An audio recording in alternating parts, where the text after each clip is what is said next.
Okay, you are welcome to LG Sports. We are in Sweden today. We are in lovely Karlstad, very nice town in middle of Sweden, close to the big lake called Vänern or something like that.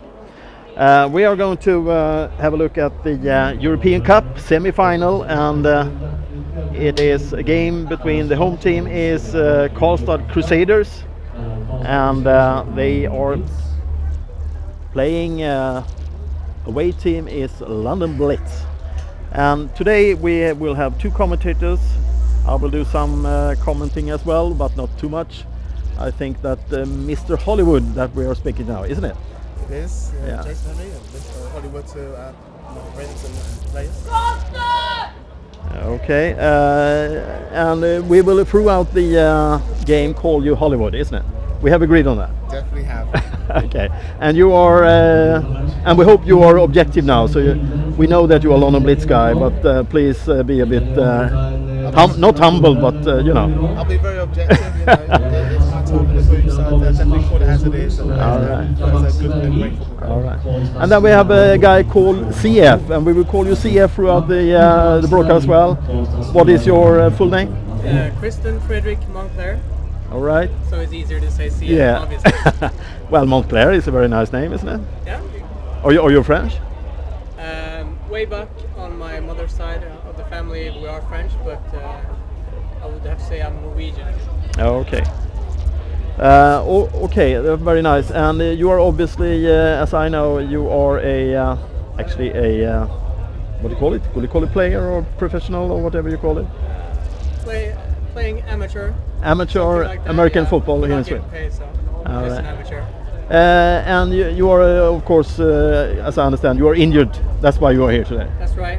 Yeah. Got hurt 2 or 3 weeks ago in our last EAFA Cup game, and still recovering, unfortunately, so I can't play today. Okay, and we are very grateful that you are here today, and hopefully you will give us very insight into the game and those very Hope so. nice things I'll that do they my do, or the very bad things people do. I don't know. We'll see what happens. Yeah, we'll see what happens. Also, Hollywood, you are. What was it, Jason? Was it? It's yes, Jason. Yeah, and we call you Hollywood. Definitely. Yeah, it's a very grand name. You know. Okay, so let's see now. You are not playing anymore, are you? It's my last season, so you may see me on the field once or twice. But my last game was in 2008, the final of the British League. Okay. So I'm out injured, so to speak. Yeah. So I'll recoup in, but actually focusing on coaching. All right. And are you sorry for not being able to play anymore, or are you? Like anybody who's played any sport at any level. You know, How old are you? I'm 38 years old. All right. And you look like 28. I feel like 48. All right. But obviously you will still be connected to the sports. Oh, definitely. So Yeah. I said I'm the head coach of the London Blitz youth team, and we've got several ages on that. So I've been involved in that for the past 15 years, and we'll continue right up until I retire at around the age of 80 possibly. Okay, and today you will be more or less what we would like to call the commentator. Yes, I will be hopefully guiding all our viewers through the game, and hopefully giving them the voice of the game so they can understand what's happening out there on the field. Yeah, and CF, you have what is your responsibility today? Maybe bring some analyze to it. Talk to what I know about, and talk about the game. And obviously, I can talk a lot about the team and know the players. Okay. And LG Sport is very. We like you very much because you are a very big part of the broadcast today. So Thank you very much. we hope that we have this going. We'll bring our passion. Hopefully, we'll take it through the screen. All right. Okay, so we are close to start up now. We have 4 minutes to go, and hopefully you understand that you should at least try to use the Facebook account, and so we can speak to you as well. And Of course, it is the connection that we, or the communication we get with you, that is really very nice. You know. And there is a low sound on the commentators' mix, you know, and that's why you should hold it very close, you know. Yeah, they have to tell us when we drop Yeah, arms. It's yeah. a heavy microphone. All right, but hold it very close. I know that. Okay. Okay, Eric, it's very nice that you are doing these comments, you know, because it's important for us. Blitz. De kommer från London och är regerande brittiska lastare. De har varit i British Bowl 4 år på 2000-talet och vunnit 2 gånger. Okay, and what we should do as well, and that is of course to Hollywood, London Blitz. Is this the first time you're in the European Cup on this level? It's the very first season that I've competed in at European level, definitely, yes. Okay. And it definitely won't be our last. We've really enjoyed and embraced being able to visit our cousins across the pond, so to speak. Okay. But you have been what you call the championship in England, or you call it UK or whatever? Yeah, it's Great Britain. Great Britain. It's yeah, we won the championship twice. This is London Blitz. Okay. So the game, the players are coming out. So we will have a look at them as well.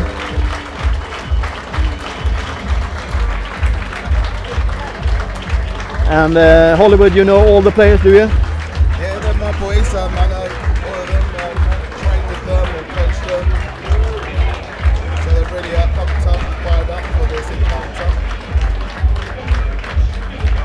It looks like we'll be going with the defence as the offensive stars have already made their way onto the field. All right.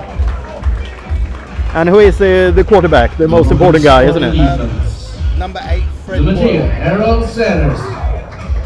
What was the number again? Nummer 9, Charles Brown. Number 8. Okay. Nummer 20, Ed Morgan. Nummer 25, Tom He's one Morgan. of our captains. Nummer 29, Linux Manson. Number 20 is Morgan Gray. Ed Morgan, and the number 29 is Lennox Johnson, a former UK and a Great Britain international at corner.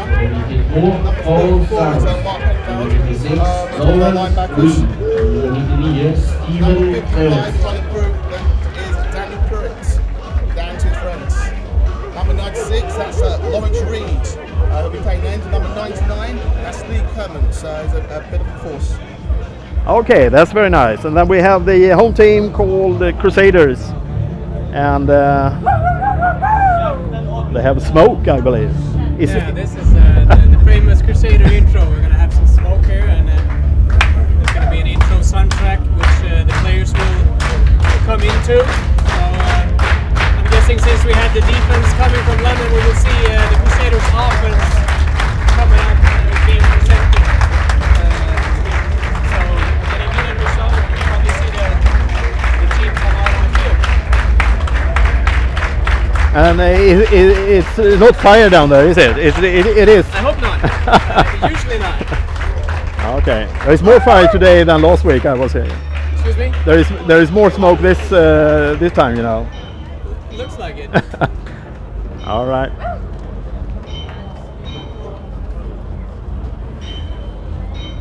So we are waiting for the introduction of Karlstad Crusaders.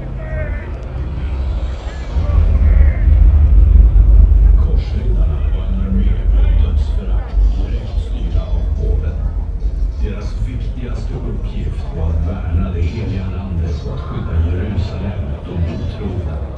De drog sig inte för fiendehärar oavsett fiendens nummer. Okay, CF, is this the first time European Cup for Crusaders, Karlstad? No, we actually played. We played a couple of times back in 2003. We actually won the cup. So, Were you part of that? Or? no, I was too young at that time, so All right. I was still in the youth teams. But we won the cup once. Really close. Really close. Yeah, yeah. Yeah, we have some experience from the European Cup. Okay. The second out of players should be.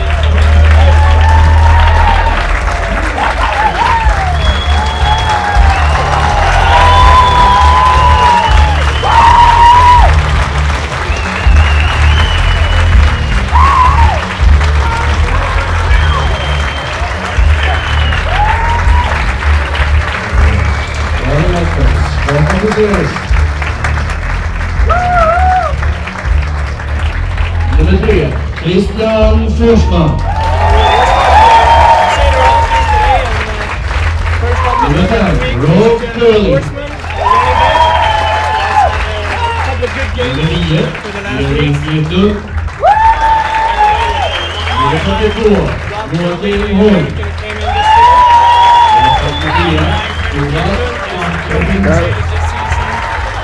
Du stöter grejen här, du får ta lugnt.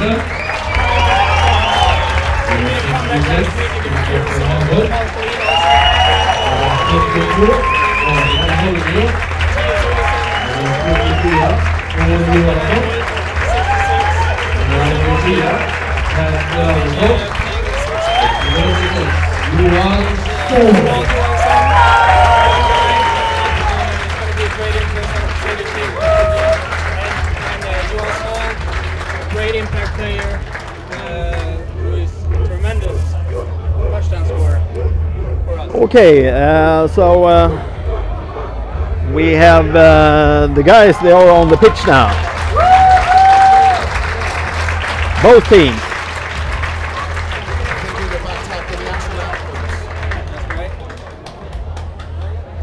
So we will have a nice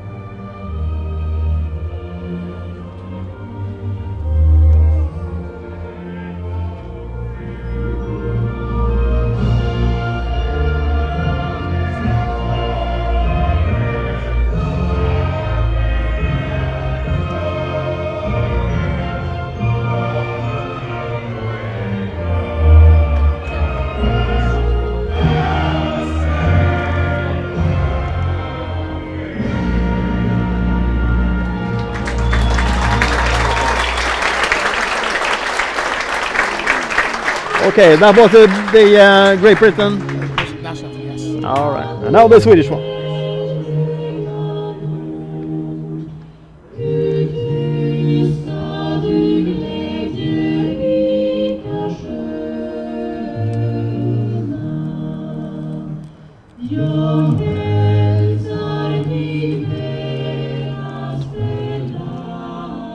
Always up. Just speak.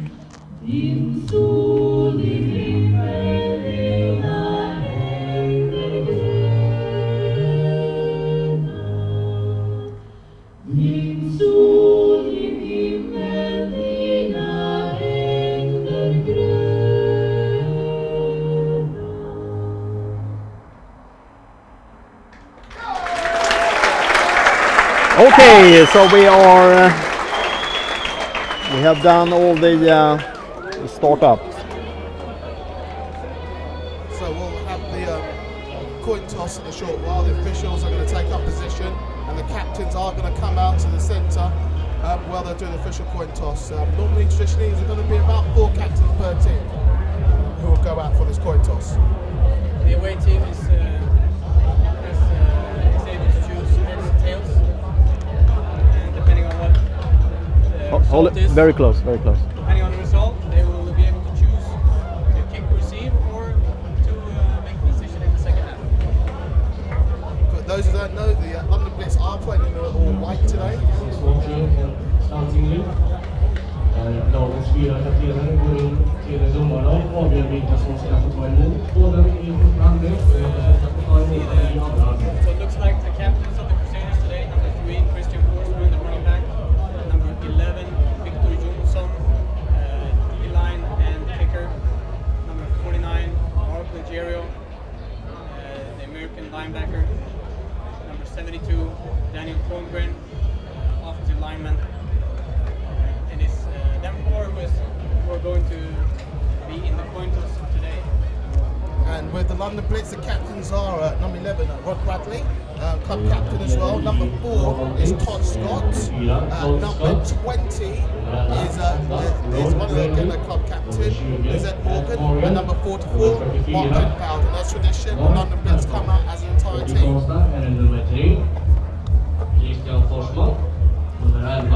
Victor Jonsson. Nummer 49. Mark Ligero. Och nummer 72. Daniel Holmgren. Okay, and what is happening now? Well, they're about to call the coin toss, so at the moment they're all going in, is explaining what's going to happen, the instructions. Then I'll ask the captain, the club captain, what he's going to call. This is tail. Your decision when the coin is in the air, and the umpire will verify your choose. Are you ready? So just about to call it. Heads called. Heads called. It is tails. And it's tails, so. So Carlstad will choose. Carlstad can win the toss and choose to defer. Carlstad chose to defer, which means they're going to choose in the second half. And that group chooses back to London. So we'll see the sides are set.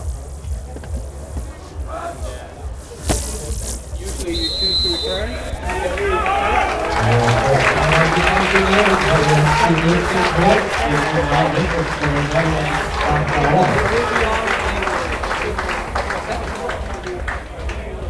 So both teams are getting hyped up, and traditionally again the London Blitz get into one final group huddle just to get themselves fired up for that big kick-off of the game.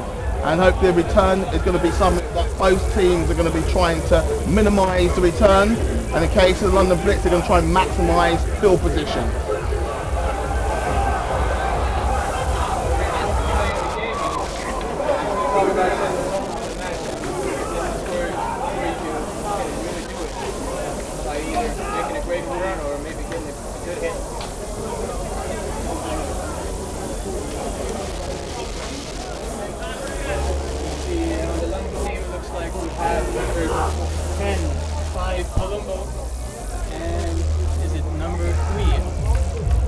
First of all, back to return of the ball.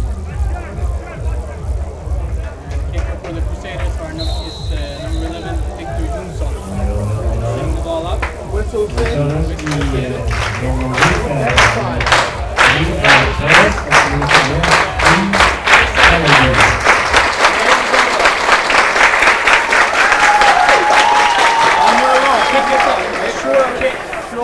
It's up to one of the up-backs, one of the line-backers.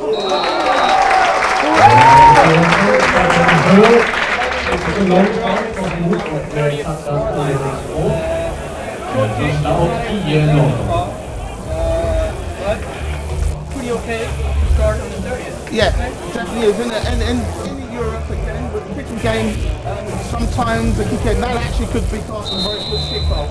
And in this case, the offense will come out from here.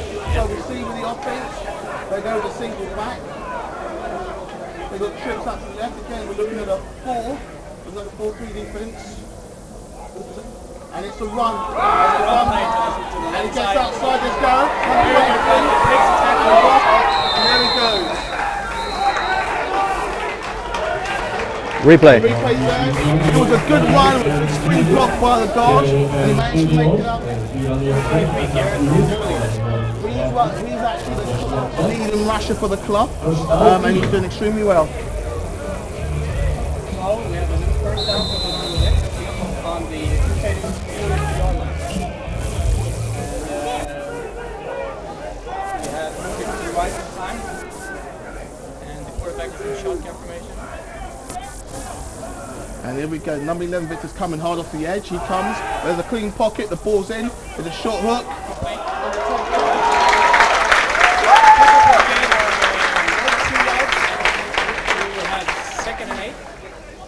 Defense done really well. Come down really quick to make it 49 there on the mark.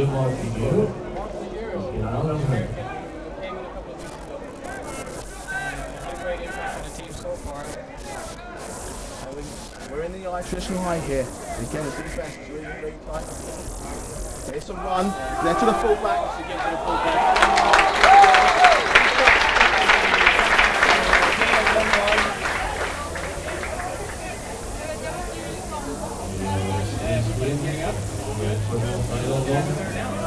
great thing about watching European games is traditionally teams like to run the ball, and again we're already seeing the Blitz to try a mix of running and passing.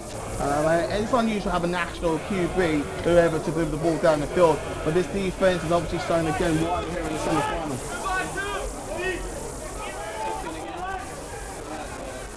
Double twins, two receivers on both sides. It's a pass play, going out, ball is up, completed. Number 21, which is Victor Jansson, came down a really good hit on Rob Bradley, receiver number 11, and that should be a first down for in the slot.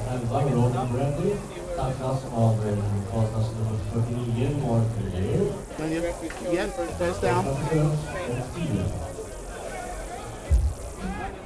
He started out pretty effectively, moving the ball on every single play. It's one of those terms all about moving the chain, and that's what we've done so far. Exactly. So it's backing on the centre. Defense looks like they could have been someone hot. So they're going to do blitz. Motion. Motion of back. There's a give in the middle to number Again. 23. Oh, wait, we've got outside.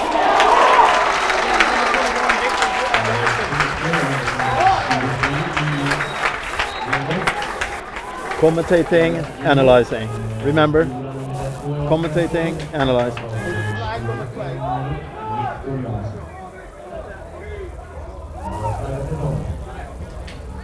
Looking at that, that could be some sort of illegal procedure. Potentially it's going to be a... Oh, you're analyzing now? And he is doing the commentating. You must decide, you know.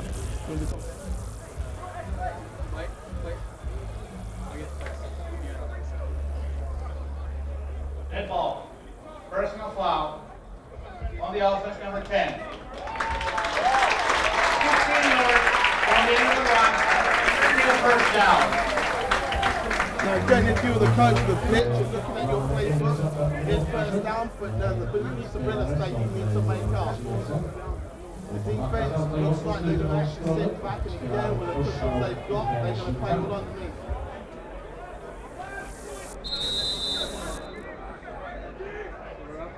Second and long for London. Quarterback is in shotgun formation. Trips to the right. It's a pass play. He's stressed.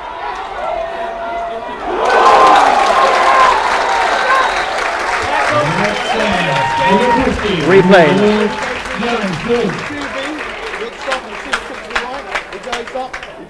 Basically covered. Decides to move up through the pocket, and some great pursuit by the D-line and linebackers coming up. And again, a great play from that man, Robert Bate-King, coming up and making a solid stick. Great pressure by number 70, Olof Lemström, who crashed the pocket, and the quarterback had to take to his own feet that time. So third and long coming up, 25. To the right. Rolling outside, pressure, the ball's in the air.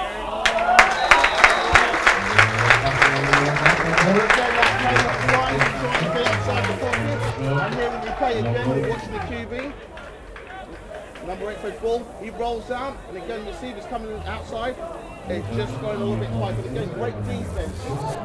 They're on there and actually make sure it's a good play. It's fourth down, so traditionally the teams will come out and punt. The defense. Line up in a punt formation, you can see. Back in the backfield, we have number 86, Johan Storm, to return the football. Snap is away, the ball is away. It's a good punt, good hang time. And he chose not to return the football. That ball. And that's a good punt. Here's the replay again. Solid protection here. Okay, they're rushing everybody. The ball, great hang time. A fair catch is ball, but it lets it over his head and something coach safe out. And again, there you go, they've done it. And it means they force back that offense now. And they're looking that they're going to be on their 5-yard line.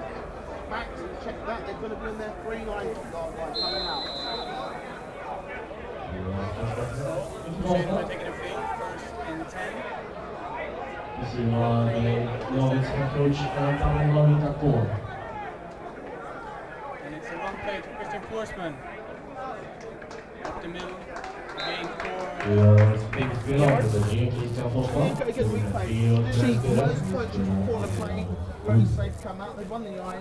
they go to strong right, and again the fullback comes out, kicks out that middle linebacker, number 9, and actually managed to get a couple of yards there. Some room to breathe, as they say. So we're looking at 2nd and 7.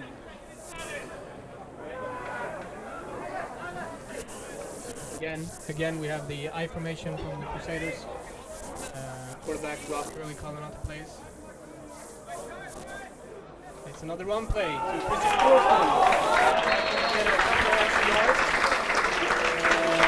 2 or 3 yards this time. We see a move in here. And here goes replay. Again, they come up. Again, it's a strong right. It's the eye. The fullback comes up. There's a lead. Just some missed tackles, but in comes the safety and corner number 3, Aaron Sarkis. 3rd down and short. Again, it opens up the playbook slightly. They may try to dump off quickly. They haven't attacked the edge yet, but they've been making 3 or 4 yards a pop, so we may see this again. Mission again. And it is a run play.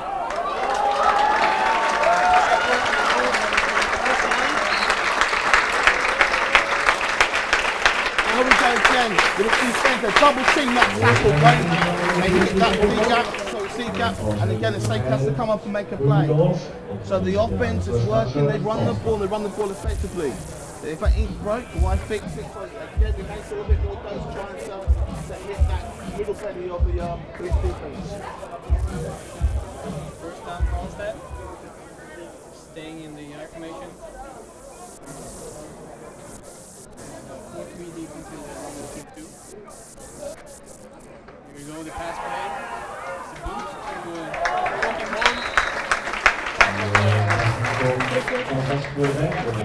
Again, they went up for almost a play action, to making sure that they free those linebackers. 25 down, but again, the corner staying up over, reading that play, and come making a very good open field tackle.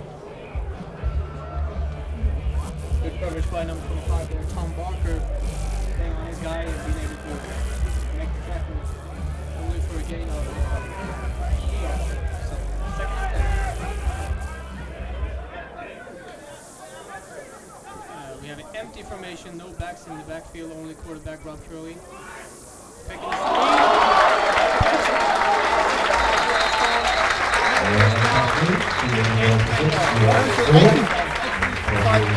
You see that slot back come out like a flare, Cupid shakes up and hits number 86. Who has taken on that? Johan Stall, sorry. And makes a very good play. It's the first time he hits it and gets down at the 40-yard line. There is a flag.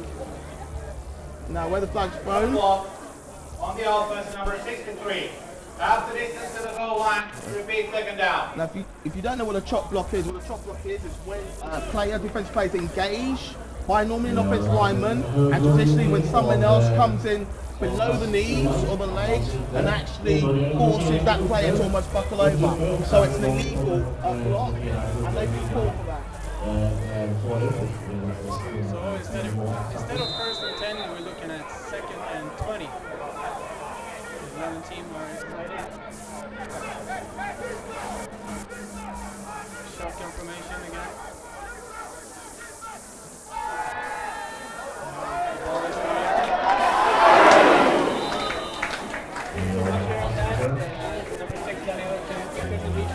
Now if you see there's a hat on the ground, it's a good play around, but I think that the hat goes down by the official. I think if he would have caught that, there may have been regard to him illegally going out and coming back inbounds with that play. But his hat's been picked up on that. So incomplete pass, we're now looking at 3rd and 20. There's quite a few things they could try and run here. Again, they could be a screen. They could go for the fake because they look like, but again, looking at the defense here, looks like the cover 2 from the blitz. They're going for that shotgun. Watch for that back, and that back will be the cue. What happens next?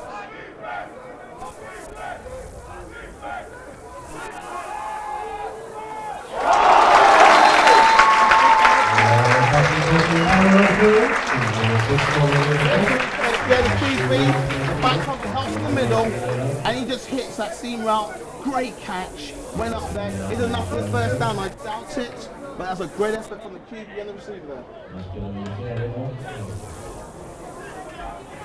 At this time, the coach won't gamble. It looks like he sent out. Just having checked his punting team. No, he has a fourth down. So it looks like they're going to try and go and hit that feed gap again.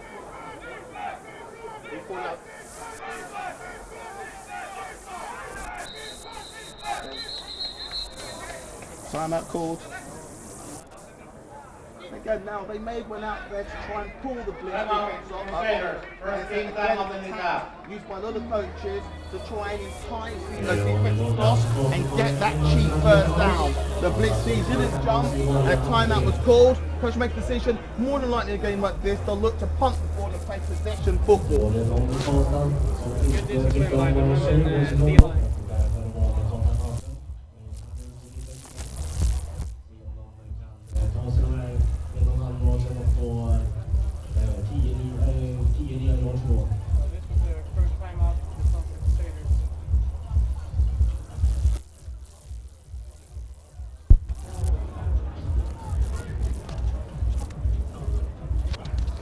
During the timeout, there's going to be another discussion. The coach sent them back out. The defense is looking to potentially make sure that if it is a run, they're ready prepared. If it is going to be a punt, there'll be a quick exchange of personnel on the fields. They'd come back out with a regular offense. Yeah, it's the I formation with the offset to the right. Also tight end to the right. Motion on stall. And it is the give to Forsman. Struggling. That was a gamble that looked like it backfired. But again, the spot from the side shots could be a generous one here. We'll only find out when they place that ball. And again, we'll imagine that they'll bring the chains out to measure. Let's have a look where they spot that. I think it's short. And if it is, there's a gamble that actually gives the blitz offense the front. I think they'll call for it. It's short. First down blitz. Okay, so the gamble didn't go home. The Crusaders tried to go for the first down with the run play. Instead, they turned up short, and the ball goes over to London Blitz, who can take their offense in now. I think what you said, the coach there was trying again. That's why in the semi-final is trying to say, actually, my offensive line can get 2 yards. I have faith in my offensive line, and we've done it for 4 or 5 plays before. And actually, when this time the defense stepped up.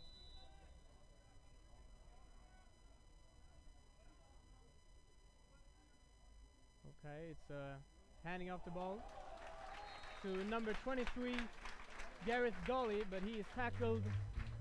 That was a great play by that strong side defensive tackle. Slides through and actually almost got the hand off himself. Good hustle, good pursuit down the field, and a great play. That was number 70, Olof Flamström, tackled the running back actually for just about a little loss, and we look at 2nd and 10.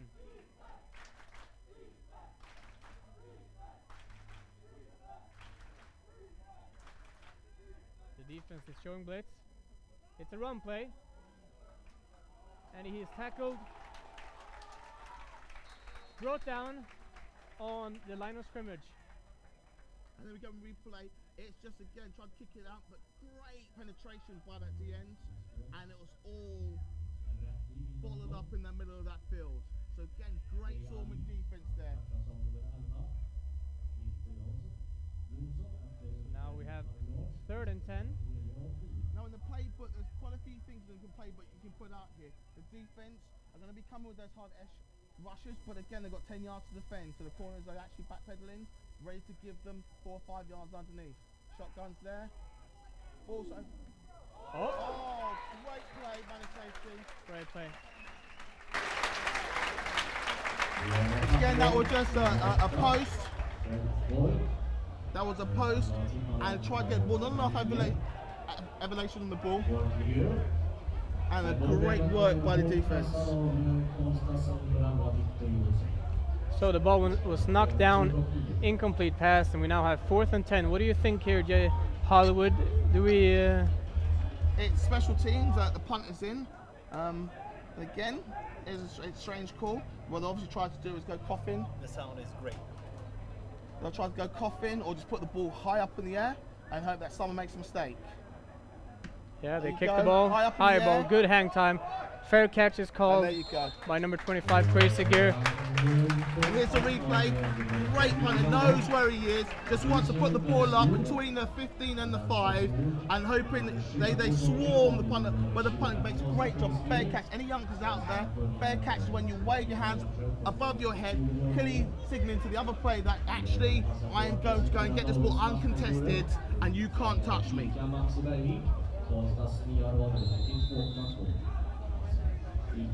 So Crusaders are back now with their offense. And the offense may come out with what we've seen before, so it'll be interesting.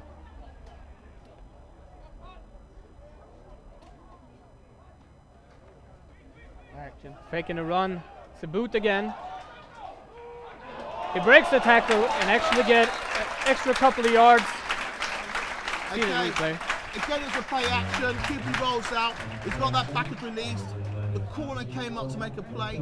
And again, any coach will say, you need to tackle up. But great effort by the back who managed to squiggle his way to an 8-yard gain. That was number 32, Joachim Holm, an experienced player who has experience from the NFL Europe.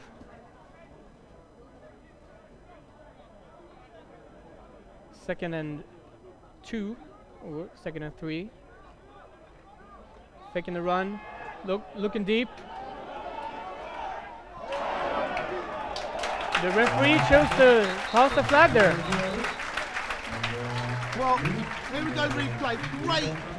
It was a fade route. The corner's in a great position. It looks like the official's throwing it, thinking it's pass interference.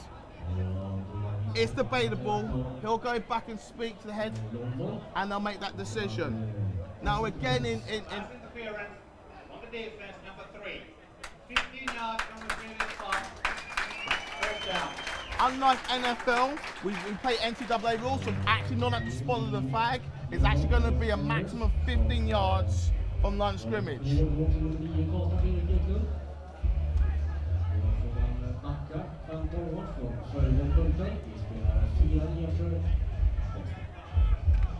So Carlstad is coming up now. It's 1st and 10. They're lined up in an empty formation again. 5 wide receivers. Quarterback in a shotgun. Pass to number 86, Johan Ståhl, complete. And again, we're looking at the replay here. The QB's open backfield. They send 3. The Blitz comes to Mike linebacker, but finds a space so well. The corner came down, the safety came down to read that, but a very accurate pass and a great catch by the receiver. Same play that we saw earlier where they also had the bubble route, trying to fool one of the DBs. So 2nd and short. Empty formation again. Tackled for a loss of about 5 yards. That's a great. Here's the replay, and again we'll see the motion crossed by number 9. The DB's looking off. He bubbles out. They've seen it, and up comes with a big hit, Tom Baker. So Frederick Eklund trying his best to get out there and work that bubble pass. So 3rd and 5 after that play. It's interesting now what they're going to go in their playbook. The lead, they haven't run that again. I think he's going to go down the seam. Sure looks so with the empty formation. There's a flag, and again, there's going to be much of a legal procedure. It is on the offense. It could be a 6-man line, or it could be a full start. But more likely 6-man line. Full start. Full start. On the offense, number 6. 5 yards from a previous spot. So they'll go back. Now put some situation now that they need to get at least 10 yards for a first down. So again, looking at what they've run previously with that bubble, the fade, and at the middle, what do you think they'll call now?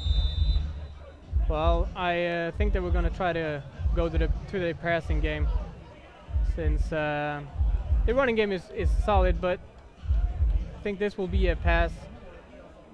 Probably looking for number 86, Johan Ståhl. Wide out for number 32, Joachim Holm. Shotgun formation, 4 receivers, trips to the right. Ball is in the air to Johan Ståhl. It's caught, breaks the tackle, out of bounds. I think that's going to be short. Here's the replay now. Again, the backside's out to strong side, it's trips. They clear out, it's just a simple hook. He goes, finds, gets to space, uses his hands well, and jumps out of bounds. Actually, I think could have stretched out, got that first down. It's going to be tight. It's going to be 4th down. And again, the decision is, it looks like they're going to be going for a play. It is the regular offense on the field. Offense out there. 4th and about half a yard.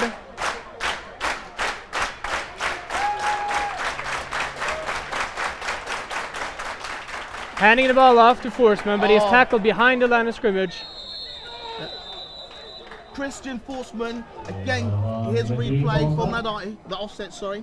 And again, trying to power it through, but it's something they've gone to the well a couple of times. The defense is starting to squeeze the B&E gaps, and the linebackers are reading their keys. It was a good attempt, but again, Forsman couldn't actually put that power behind his shoulder and try and force that 1 yard. So we've got exchange of personnel again, and the offense back on the field, roughly their side of the halfway line.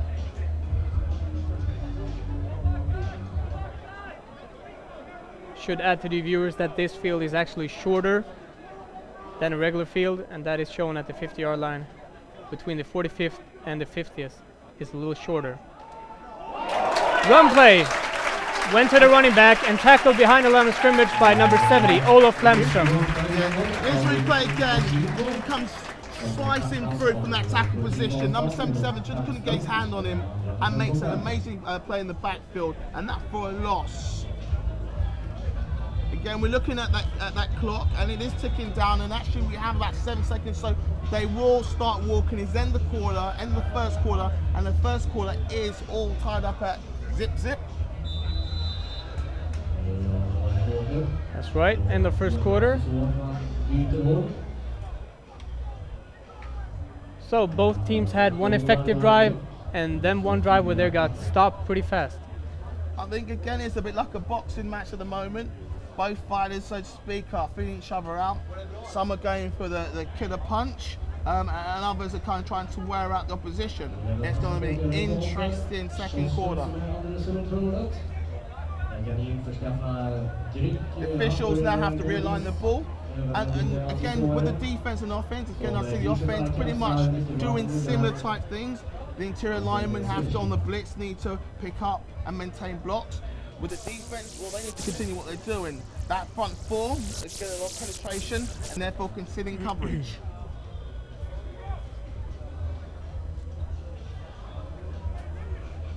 So 2nd and 12 for the London offense.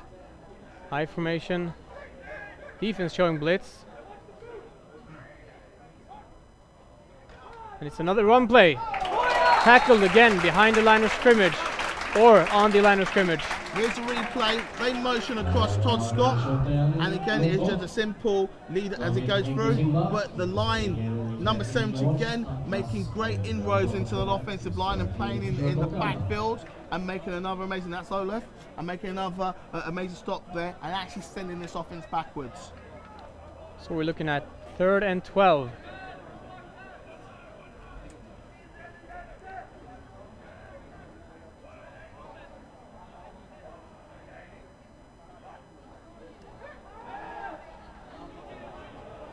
Pass play, overthrown. So we're going to look at 4th and 10. And again, they put it in to make sure there's max protection. Ball goes back, the backs pick it all up, and it's just a simple, he tries to be a foot race, get back, but just a little bit too much on that. But great coverage once again by the home D. 4th down, this is punting territory. It's part of the game that again gets slightly ignored in most regions, and again having a good punt or a great punt return team can be a massive difference in the game. Number 25, Tracy Geary is back to return the ball. Punt is in the air. Tracy has got the ball, running. Tackled at the Crusaders 35-yard line. Here's replay. Good punt. He tries to drive it into the corner and let it roll. The long snapper's up there, 30 yards. But then here he goes down the sideline, tries to hurdle the defender, and the defender makes a clean tackle, keeps his head up, and there you are. So there's a good field position on the 35. And now the offense needs to work their way up this field. What's sort of the average point scoring for the team this season? For the Crusaders? Yes. So far, in between 30 and 40. So both offensive have been held to 0-0 at the present time.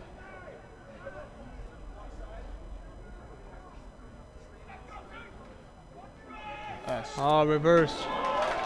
Number 86, Johan Stahl looking to pass the ball. Passing the ball to number 9. Incomplete.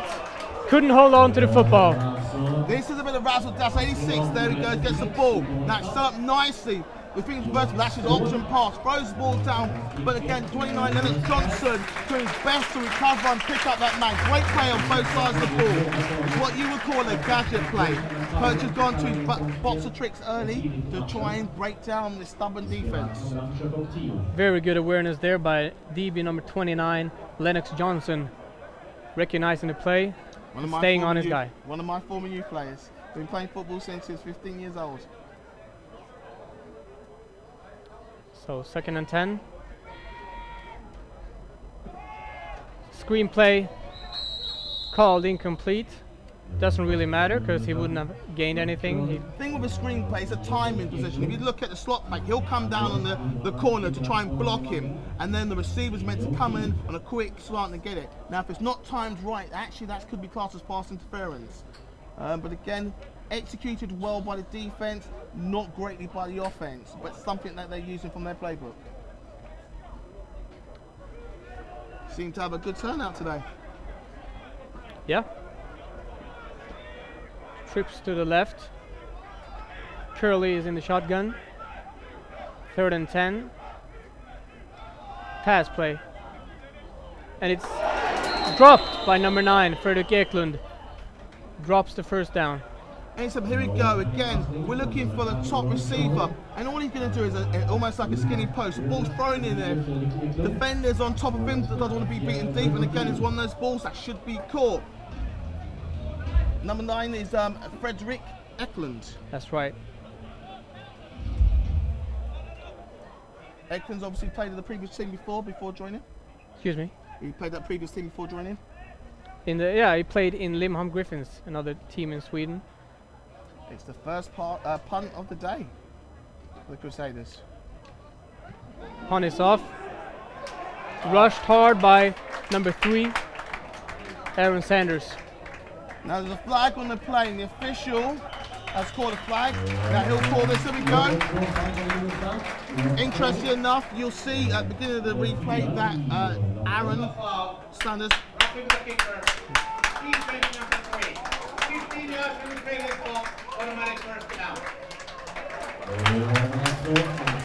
So one of those calls that again you attempt to block the kick, and again if there's contact and the player goes down, then the back official can call it. It's an interesting call. It's one of those ones that in any other sport, ice hockey, basketball, a little bit of contact that actually is not dangerous is normally is ignored, and any contact that's impeding or actually going to injure a player should be called. What's the name of that guy? That's Aaron Sanders Percival. The nice, what do you call it? The hair? He's got dreads. His roots are from Jamaica. It's a Rastafarian type affair.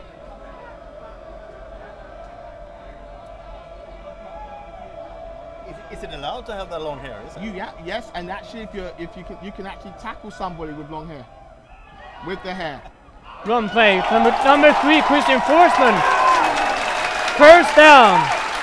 A rush for 15 yards. Great effort by Christian Forsman. Again that lead. Mark Penfold missed the tackle, came through, and actually if it wasn't for that stumble, could have made it all the way.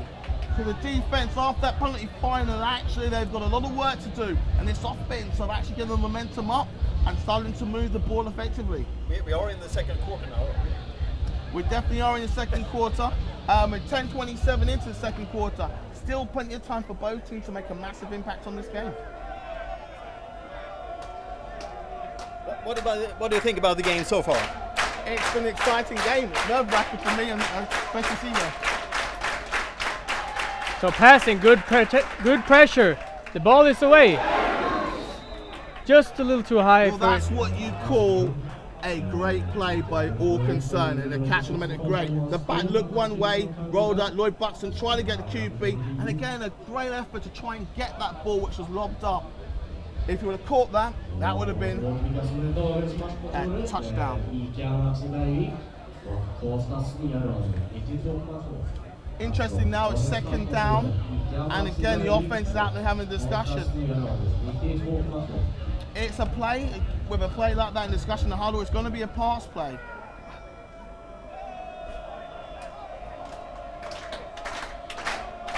Single back, Forsman in the backfield. It's a draw. Draw to Forsman. Tackled for a gain of 3. And we look at it, it is a draw, well executed. The receivers look like they're doing a bubble. The offensive line drive up the field. As Big Allen, the tackle comes in, but the linebackers come in and make a play. With a draw, it can either go for a big play or actually be something that's a negative to your offense. It's third down, 8 yards to go. Actually gives them scope to do a few things. Running the ball, will they call the draw again, or will they try to go with that, what they've done really well with those trips, look for a bubble or look for a hook? Number 86, the danger man here. Moving in from the wide out to the number 2 receiver. Curly looking for Johan Ståhl. It's complete! Huge tackle by Aaron Sanders. It's a replay, and it's a go-to guy again. It's a great snap, and he just works his way through past linebacker. Number 3, Aaron Sanders comes across and makes a good hit, stopping short of that goal line. The offense is knocking. They're moving the ball effectively on the ground and in the air. The Blitz defense now has to suck it up and take a gut check here. So a huge first down by Johan Ståhl, holding on to the football. It's really close now, isn't it? It definitely is. And this score, obviously, will be making it interesting for both sides. High formation, going for the run. Forsman got the ball, stopped on the line of scrimmage, and tackled. Now you have to wonder with running backs, and I tried to teach you, watch this replay. The running back is a lead, it's a short distance, actually very tentative. There he wants to put his shoulder down or even go ahead and run that ball in. He's only got a match of yards to go. Actually didn't help out his team there. Again, the offense are going to reset and look to try and punch this score in. It's second down.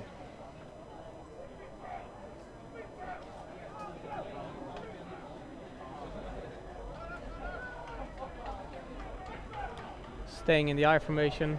It's been effective, so let's see what they do here. Play action. Faking, it's a pass play to. It's caught. Is he inbounds? This time we play the quarter touchdown. Here we go. Play action. Fullback rolls out. Number 5 brings pressure. But a great exciting pass. And again, that receiver coming across, making sure he's open. That's Ted Aldenson making a great catch at the back of the end zone. Here we go with the extra point. Now games can be won and lost on the kicking accuracy of any team. Kicker is Victor Janssen. High kick snap. A good kick.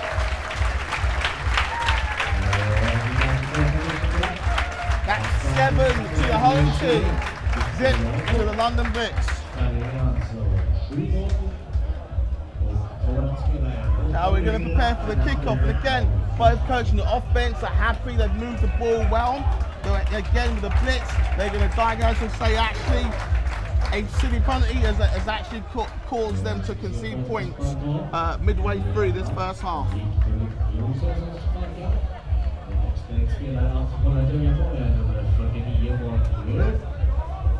Who made the touchdown? Ted Andersson, number 84. And again, with Ted, he came in from the Black Knights. No, that is Johan Ståhl. Ted is coming up from our own ranks. Okay. Former youth player? Yes, sir. Yes, sir. Played here for a couple of years. Also been 1 year in the USA playing on high school.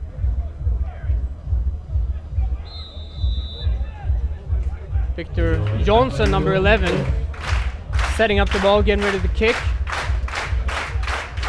8 minutes left of the second quarter. Kick is away. It's a good kick. The returners are not going to return it and going for the touchback. Again, the boys, it's a good deep kick. Again, experience means knowing that actually if that ball rolls past that goal line, it becomes dead. And waiting and actually judging it just right to say actually the team can now start on the 20. Again, with both sides, the offense needs to think about what's worked and what's not worked. The defense just needs to continue. The main work has been number 70, Olaf Flemstrom, who's been actually instrumental in moving this offense back. Been very effective on the run play so far. We'll see what the London Blitz bring now on this drive. I formation, offset to the left. Motion. And it's a stretch play. Good block. But we have a flag on the field. And again, watch the replay. It's going to be a sweep. It's outside. There's a flag in play. And we wait for the official to come out. There's some good blocking on the outside, but it may be something they look at the blocking regards to the O-lineman. Officials like having a little discussion now just to make sure they get it right. There's a nod of the head. So again, the call looks like it's something they want to call against the Blitz. Officials will try to keep them away. They're looking where the spot the foul was and where they were, and they're going to make a decision. Here we go, the head ref. Oh, they've waved it off. Take it down. And this is interesting. This is what happens, unlike most sports, where the officials may throw a flag, will actually have a discussion because they've seen it from several spots and actually talk to each other. Good for the game.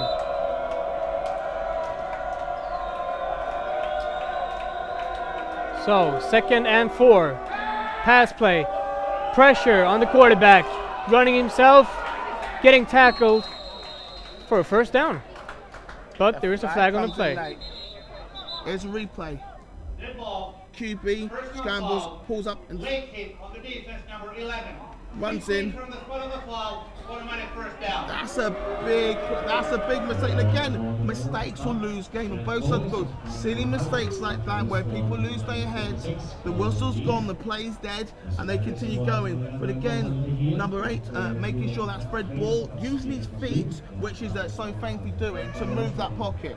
Defense has to stay disciplined now and play the game that they've been playing for the past quarter and a bit. Defense getting the support from the stands. First down London on a 50-yard line. I formation. And it's a toss to the left. Tackled. Oh, he breaks the tackle. Now that play looks like we find lots of mistakes in this play. The offense, again, ball wasn't there initially, came out late. 70 cutting down lane. The defense not making tackles. We talked about everybody making tackles. Number 8 comes out, that's John Asker with the final tackle, meaning that actually now it's 2nd and 12. Mark Leggero not being able to hold on to the running back, but still a tackle for loss, and we're looking at 2nd and 12.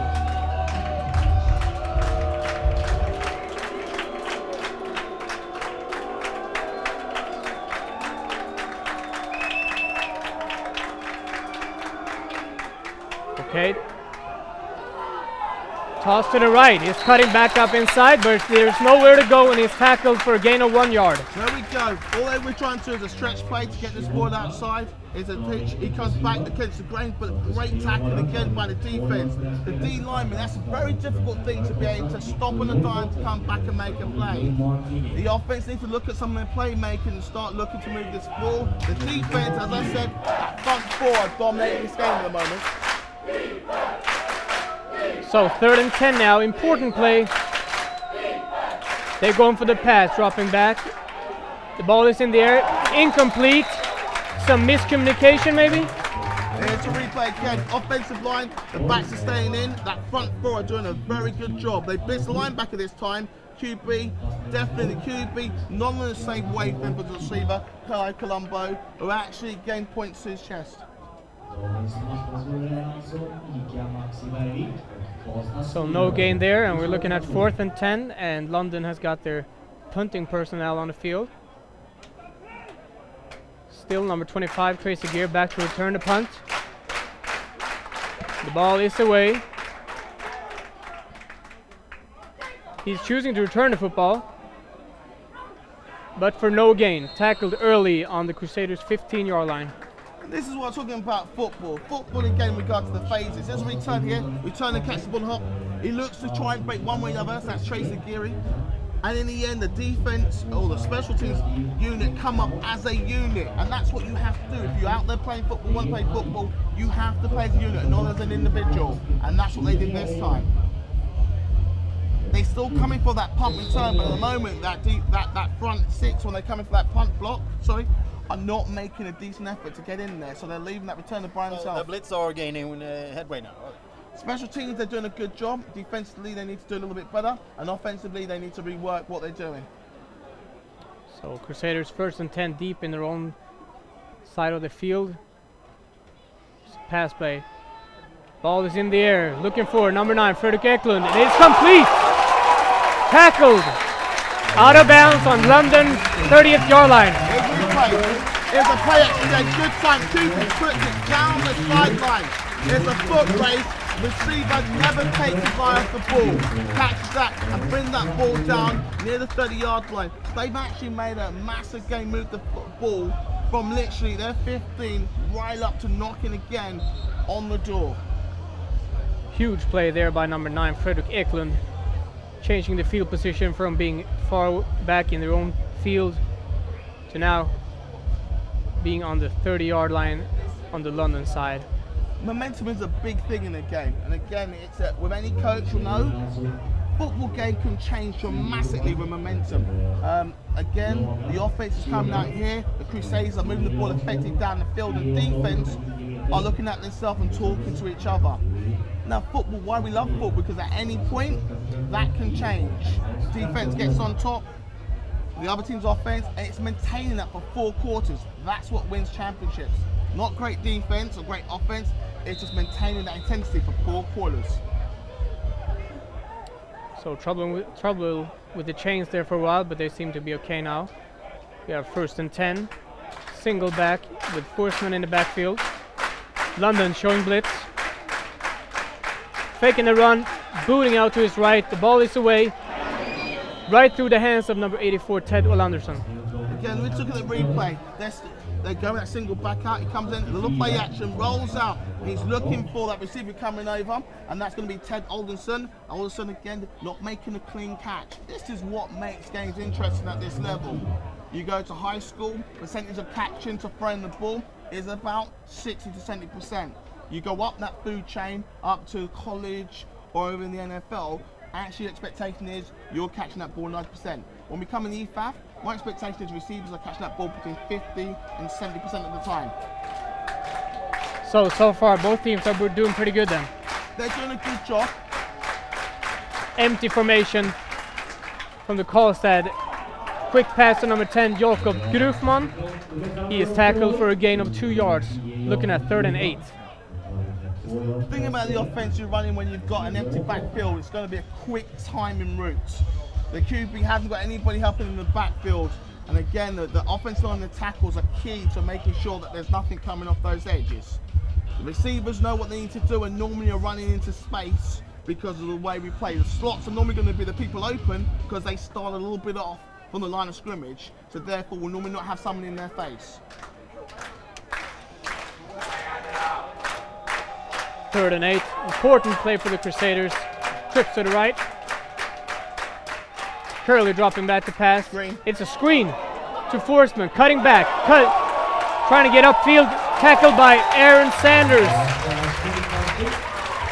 Now again, D-line let through. The O-line run up the field.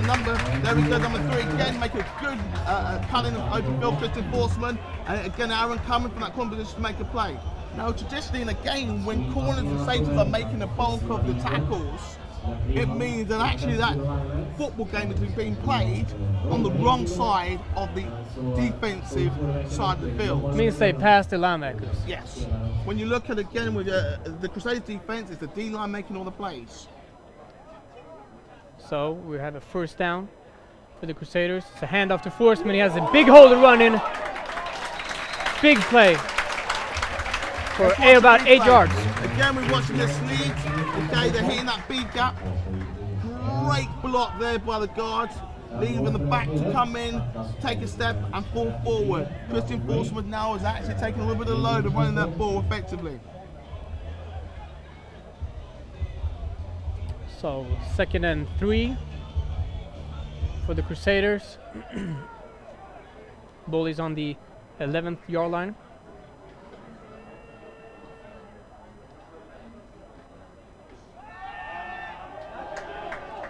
That is ball is away.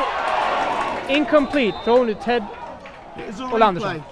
We're going to watch replay again. They're going to go with this play action again because it's worked so effectively. QB comes outside. Now he has a back open. Back needs to focus and concentrate. Sorry, the receiver needs to focus and concentrate.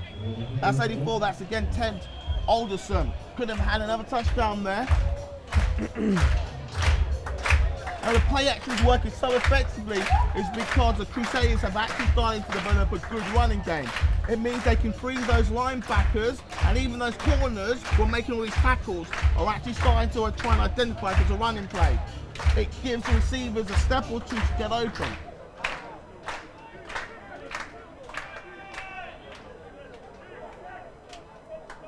So 3rd and 3. Curley's dropping back. The ball is away to number 9. Frederick Eklund is completed. Tackled. Here we go again. There was a back in the back, so trips right, comes in, he sends it back out, guns the ball into that receiver. He comes in and fights for the extra yards, which have made that first down. Again, another tackle by Aaron Sanders, who's made the great tackle, and it looks like the catch was by Daniel Eriksson. So the referee shows first down. So we have 1st and goal for the Crusaders on the 5-yard line. Now this is big, 2:42 left in the half. Momentum is big. A score here, knowing that they're also going to receive the ball in the second half, could be great for the Crusaders. A stop here means they can go win the score, only a score up.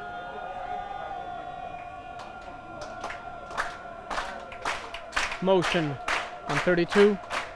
And there's a toss to the left. Oh, trying to cut back, but there is number 5, Leon Williams, waiting to make the tackle. If we watch the play, all they do is try to go to that strong side. There's a pitch out. There's a lot of holding again from the receivers and tackle. Try to cut it in, but again, you're correct. Number 5 making that tackle, and he come down the line. Leon Williams and made a good tackle. Now, is there going to be a holding call? It looks like there will be a holding call. More than likely, he's going to be in that receiver who came and pretty much grabbed number 20, Ed Morgan, so that he couldn't get to that edge. Now, receivers don't want to grab people, but it's instinct. They see that they want to make a big play. There we go. Oh, it was a lineman. It's on the left tackle, number 74, Paul Johansson. So now that ball can be marked off, so the offense has to go back. Now this is an interesting decision. Now again, it's 2:08. We will have a 2-minute warning. So again, they're looking for a play to bring them down either to the end zone or down to make a threat to knock again on that end zone. Short field. So again, the defense will press a lot more in the short field. QB's job now is to get that ball out quick. So still first down. We're at the 15-yard line. Trips to the right for the Crusaders. He's dropping back to pass, and it's a screen again to number 3, Forsman, running against the end zone. Is he going to make it? And he is in. Touchdown, Crusaders. And there we go. Run the screen, and you'll take that play. A great play. The back make the ball hang outside that Christian Forsman and dives into the end zone. The Blitz line didn't read the screen. Were very aggressive. The linebacker didn't pick up that the back had crept out. Now again, if you're playing football, you'll play with your keys. Both guards actually came to second level very quickly. The linebacker should have read that and came down a lot quicker. Victor Johansson, number 21, about to kick the ball. Kick is away, and it's blocked. Does anyone try to run it in? That's it. Dead. Number 20 is diving the ball, and this is what happens with a kick like this. It's a low kick. The snap is high. He drags it down, and the kicker's rushed. So again, the kicking game across Europe, especially for a country that have great soccer players, we seem to produce some of the worst kickers across the board. Well, you shouldn't forget that Sweden actually have a player in Ola Kimrin, who actually has played a couple of games in the NFL for the Washington Redskins, amongst other teams. We've had 3 British kickers in the NFL over the years, including Nick And still Lacker. you say we don't produce kickers. But we don't, compared to the Mexicans, who seem to, the Danes 1 or 2, but the Mexicans seem to, for some strange reason, produce a lot more than us. Well, I guess the kickers in England and Sweden are staying to football or soccer. But it's interesting. We've had a couple of English guys actually. Reece Lloyd, again, went from England over to the States, playing soccer, and kind of walked on kicking the ball. So we have had a few, but actually, a bit like the NBA, we expect to kind of dominate in that field. So It makes it 13 zip. Kick off with 152. Blitz will get the ball, and again, with most offenses, they would like to score before the end of the half. So do you think we will see the no huddle from the London try to speed things up? Definitely. Again, they've got 3 timeouts, so they'll try and use the whole field and use the ball. But the defense have been playing so well. Here we go. High kick there. He shoots the receiver, a missed tackle by number 21, Victor Jansen. But then he's tackled out of bounds for a gain of 4. Now the gamble is to see if this ball rolls out of bounds. Has to pick it up. There we go. Catching the ball. Tries to breathe off his blocks. Hurdles and actually comes down. It was a good return by Clive Palumbo. There's also a great Britain international. So Victor Jansen there looking to go for the ball. Sliding off number 10, Clive Palumbo, who chooses to return the ball. So 1st and 10, London Blitz on their own 31-yard line. They have 1 minute and 46 seconds to try to score before the end of the first half. See the shotgun formation here, and then an emotion on number 10, Clive Palumbo. 2 receivers on both sides.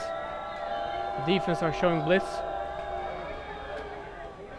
A lot of pressure from the Crusader defense, and a sack by number 76, Paul Romlin.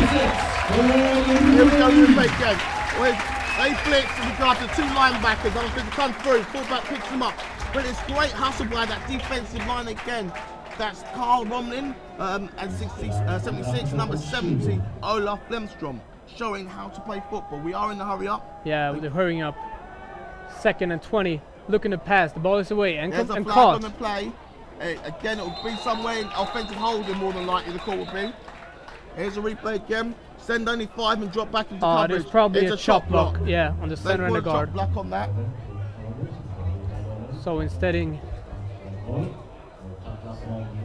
we've had a Facebook, so from Eric Johnson, Bjorn Nitmo kicked the Giants, okay, and there was also another second Swedish kicker. Thank you very much for that. Thank you, Eric. That's true. So we're not that far from you anyway. We'll get there. Now again, it's decision time. Now it's 1:13 left. It's 2nd and basically a mile and a half. So maybe offense, 30? Yes. With the completion, they were looking at 2nd and 10, but with the flag, they're going back to 2nd and 30 something. Fred Boyle in the shotgun, looking to pass. The ball is away. Almost intercepted by Tracy Gear, but they missed the ball and it's incomplete. Now this again, here we go. They go with a shotgun, the back stays in to protect. They only send 4, so everybody drops back. And the ball was a little bit too much share on there. Tron challenge again, trying to have that post, come down the seam, try and get that ball. It's 3rd and a mile. So again, you look at screen, you look at something sensible, knowing that the defense will get the ball back. Defense will just send 4. In fact, they're showing blitz. Got a bunch to the right and a running game to the right with number 4, Todd Scott. Gain for a couple of yards. They go with a bunch formation to the right, and again, it's just purely trying to get that ball and move it down and take some time off the clock. If you would have broke it, fair enough. Just gives the punter a little more room to play the field. Team timeout in this half. So Karlstad took the timeout to stop the clock. It stopped at 57 seconds. Now this is what's going to make the game interesting, where the great coaches excel. You've got 57 seconds after the game. Obviously Crusaders going to get the ball back and try to be a little bit more ruthless. Mark Mossow's got a decision to make the defense. He's going to look at potentially making sure they do not concede. That's half-time speech and adjustment from both sides will be obvious when they come out for that second half. And whoever makes the better adjustments will win this game. And it will be obvious by the time we tick into that third quarter. That's right. So we have a punt formation from the London Blitz. No chance for a trick play here, Hollywood. No trick play. They're just going to look to put a lot of air on the ball and punt it down the field. Bad snap. Bad snap, and the kick is high. Oh, he's touched by the Crusaders, but they were lucky it's touched out of bounds. That could actually be turned around to the London team. Here's the replay. It was a bad snap, went low, so therefore didn't get the trajectory he wants to, because he has a 60-yard punt in his arsenal. Again, this is something, any youngsters watching this, is 22 comes out, and that's Peter Carlstad. Focus on the man he wants to block, it hits him. That's a live ball. Luckily, it went out of bounds. It gives the ball on the 40. Crusaders have been very aggressive since the start of this game, are going to look to punch this ball in. So 4 receivers of the Crusaders looking to move the ball downfield with only 48 seconds left on the clock. Ball is away to Jakob Gufman, tackled on the London's 11th yard line. Here we go, cover 2 defense. Okay, they're sending 3, linebacker blitzes, great plays in the pocket. And all that happens again is that skinny post, receiver runs on, the safety edge stops up short, and that's caught a great catch. Very good catch by number 10, Jakob Gufman. Clock's ticking, we're 26, clock's ticking. We've actually got the 24-hour clock. Simultaneous, no, it's not simultaneous. 25 seconds, no timeout. Looking to pass the ball, passing, dropped by number 9, Fredrik Eklund. Good play by Aaron Sanders. Now this is interesting, it's a quick slant. Again, they're trying to come in and get inside the receiver. Great job, receiver, the DB, the Gavin Aaron, make sure he gets his hands outside to defend that pass. Something that all coaches try and teach DBs, to defend that inside slant. So the clock stops at 19 seconds. We have 2nd and 10 for the Crusaders. We are on the London's 15-yard line. Very important for both teams to make an impression here. 4 receivers, number 86, Johan Stahl, wide out to the right. Rob Curley calling the defense, dropping back. Ball is away, looking for 86, Johan Stahl, and it's caught. Is he inbounds?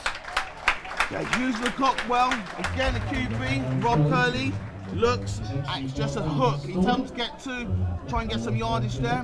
Hooks up and jumps out of bounds, giving the opportunity to now, with 14 seconds, 3rd and short. Okay, a first down is possible, but actually no timeout. They'll look to try and get this ball now. Have 2 shots. They're going 3rd and 4th down to try and get this ball in the end zone. Will they run the ball with 14 seconds? I doubt very much, unless it's a leash right up the middle. But smart move by Johan Stahl to move out of bounds to stop the clock. So Curley is in the shotgun. 5 yards to go for the touchdown. Deep ball to Johan Stahl. Touchdown Crusaders. There we go. Last play, number 86. If you look to play in, jumps outside. Great move by John Stahl. And actually gets that play in the corner. That's the corner out, flagged out as we like to call it. Great throw, great touch from the QB. The Blitz defense with 9 seconds left. Actually, there's been 2 scores in just over 2 minutes of play. This is what's going to make it an interesting third quarter. Victor Jansson back to make the extra point, but we have a flag on the play.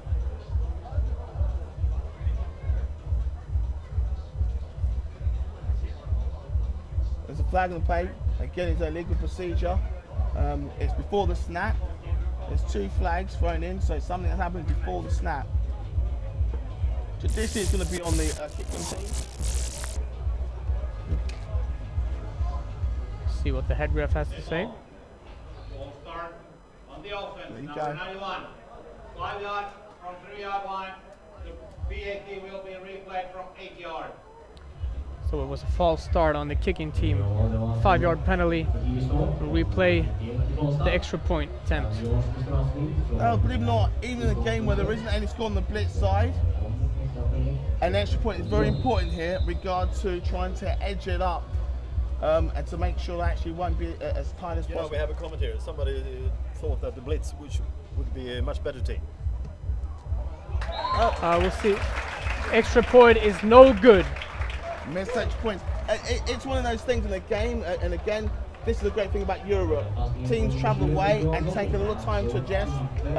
The 7 o'clock kickoff is a late kickoff, but Crusaders are doing a great job moving the ball. And it's the difference between we have one American on the Blitz team, actually is someone who just is American and lives local, compared to having anybody who's actually played high school or college football. So for a bunch of nationals, and again, it's exciting, but these guys are getting experience in time for the European Championships. And against their opponents, they perform very well. But nationals are always going to be, American nationals are always going to be the difference between them. So 9 seconds left of the first half. A squib kick is something that most coaches will dial up now. Something to just go across the ground. Making sure. And you're right, you were, Hollywood. It's out of bounds, so that'll mean they'll get the ball at the. There you go. Squib kick is something they don't want to return, so they just go across the ground. But again, hit with too much venom, and it's actually bounced out of bounds. It means now they get a choice of actually taking it where it's gone out of bounds, or at the 35, or to re-kick. Now it'll mean that the Blitz will hopefully have one more play, and actually traditionally that one more play is either going to be going for hell for leather down the field, or going with some sort of trick play where they're trying to. Reset the game clock to 7 seconds. 0-0-7. And again, the officials asked them to reset the play clock. Time was lost, and actually it shouldn't have been lost because of the penalty. So 7 seconds. London Blitz on their own 27th yard line. Of course, looking for the end zone now. Dropping back, looking for a receiver. High ball. Intercepted by number 31, Robert Bucky King. Yeah, and it just get the ball down the field and hope your athlete is better than the opposite athlete. And that's something that obviously they try to do. Rod Bradley, the team captain, has been very quiet today when they made the tackle. Great interception, the first interception of the game there. So that was the end of the first half. Right. Jag ska ha 2. Jag ska ha 2 spelare. Jag vet inte, Adam ska ha valt det.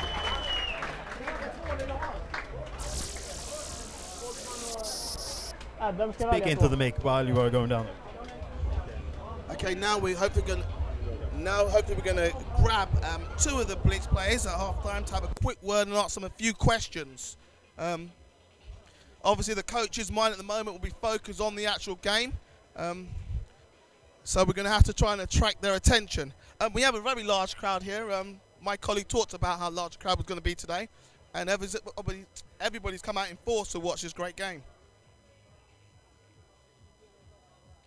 Now, all the second half adjustments, you most probably can see the coaches of London Blitz are on the field having the discussion and talking about potentially what's going to happen next.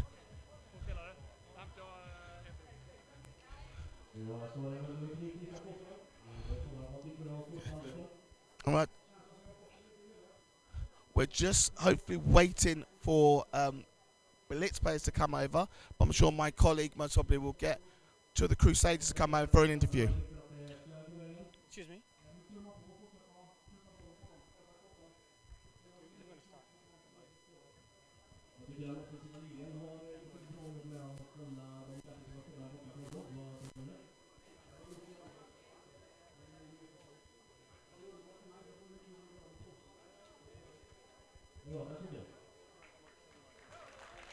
Okay, I'm here now with number 11, Victor Johnson from the Crusaders. What do you think about the game so far? I think it's going pretty well. I think we can step it up a little bit more in the second half. Probably score some more touchdowns. Anything in particular that you think London might make points for them? No, nothing. We should shut them down. Well, what do you think you have done best so far in the game, from the defense standpoint? I think the whole D-line is shutting down the running plays and everything is going pretty well, so we just need to keep it up. That's great. Thank you, Victor.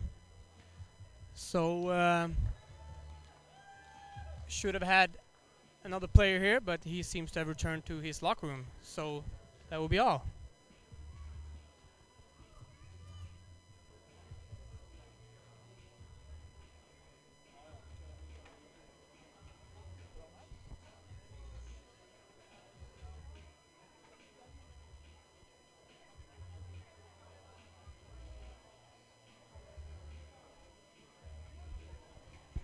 Okay, då ska vi, let's see, we are going to speak Swedish, aren't we, or English? Is it?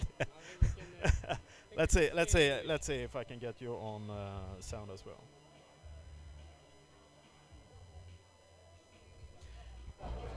Okay, was it CF? Was it?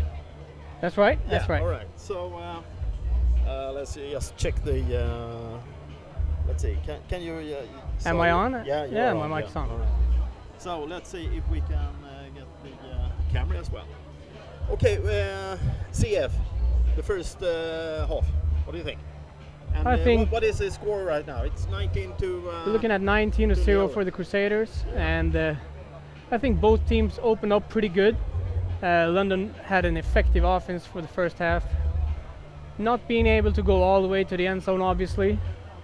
Crusaders opened up good also, and 3 times now has been able to score the touchdown. So, are you surprised by the score right now? I would have thought that London should score in the first half. I thought they would score, but we didn't know too much about the team. We haven't never faced a team from England before, so we didn't know what to expect really. We know they're national champions and they're supposed to be very good, and they're undefeated this season. So maybe the players expected a little more, I'm not sure, but I mean, it's only the end of the first half and a lot could happen, so. All right. You know your team, you know the players very well, I believe. I do. Which player do you think has done a very good job today? Obviously Olof Flamström, number 7 in the D-line. On the defense, huge effort on the running plays, being able to stop the running plays, often for a loss of a couple of yards. So he has been a great impact on the defense. On the offensive side of the ball, Johan Stahl has made some very important catches for first downs. Ted obviously going in for the first touchdown, which is important to gain momentum. And then Johan Stahl also following up with the touchdown, and Forsman pounding the ball every time he runs with it, so he has done a great job also. What do you think about the English team? I think they're good, they're disciplined, they have good athletes and a good team, so I think they've just had a little bad luck in the first half. I'm expecting them to come out strong in the second half, trying to get even and try to go ahead on the scoreboard. So I think it's going to be a very good second half. You know your fellow commentator, Mr. Hollywood, Mr. Hollywood, also called Jason Henry. Jason Henry, that's right. It looks like we had a little miscommunication with the Have you coaches. decided which position you are going to, analytic or commentating? Have you? Well, it turns out, obviously, Jason has a lot of experience of the game, so I think he should do the analyzing, and I can comment on the plays. Have you decided on that, or will you change it, or? I think we will stick with this concept that he analyzes and I can call the plays. All right, so. Worked out good this far. All right, so we will let you have a small break now, and you come back when the second half starts. Will do. Okay. And try to find Hollywood as well. Yeah, I will turn your sound off. Thank you. All right. Okay, that's good. All right, so we are in the break now between the first and second half, and obviously we have seen a very exciting game actually. So to be honest, this is my third game actually being very close to the game, and it is very exciting actually. So thumbs up for American football, that's for sure. Okay, so we will be back when the second half starts. So there are a few minutes now, so please have your comments in the Facebook, and we will of course take note of them, and we will commentate when we are back. So maybe some music, but some very nice images from the crowd here in Karlstad, Sweden. So we'll be back shortly.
Did you still want me to do an interview? Is it ready? Yeah. Of course it is. That's why I had to go and get them. You can use that torch directly. Yeah. It's on. Okay, we're going down now to have an interview with one of the Blitz offensive linemen.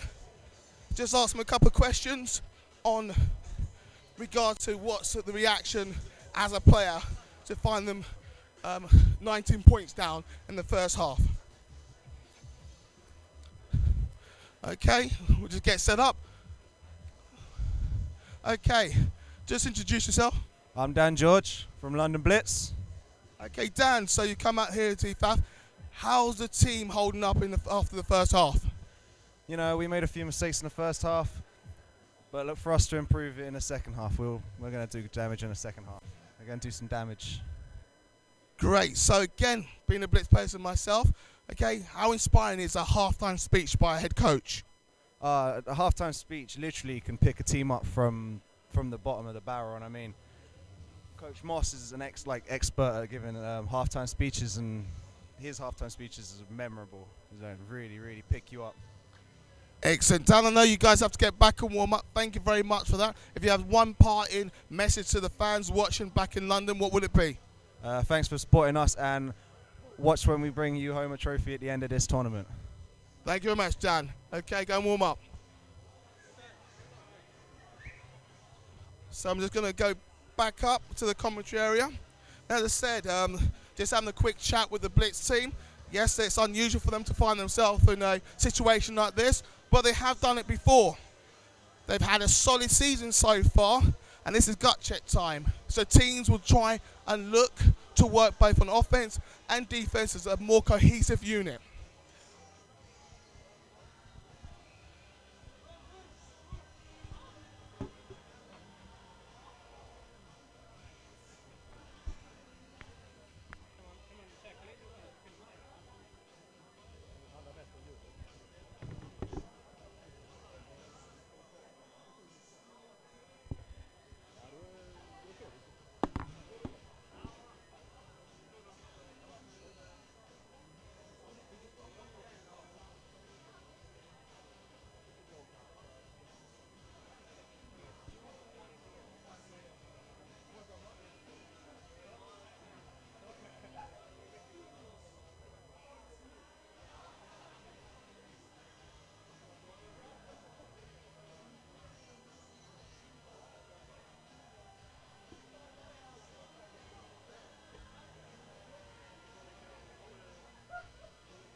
To the players. I was speaking to your mic just to give you some questions.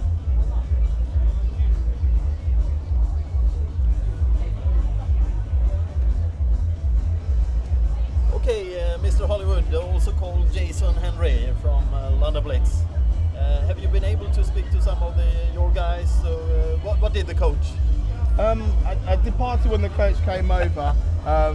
But again, I spoke to them about, again in sports, gut check time. They've travelled a long way and they wouldn't have travelled if they didn't expect to win a game. That's both sides. And again, a bit about pride, and that's one of our, we say, team pride Blitz. and Price, no matter what happens in the second half, pride is something that's going to drive the players forward, and they're fully capable, as both teams, fully capable of bringing home a win. So it's going to be a very interesting second half. All right, CF. Well, have you been able to speak to your team? I talked briefly to quarterback Rob Curley. Excited to get back in the second half and continue playing the way they have in the first half.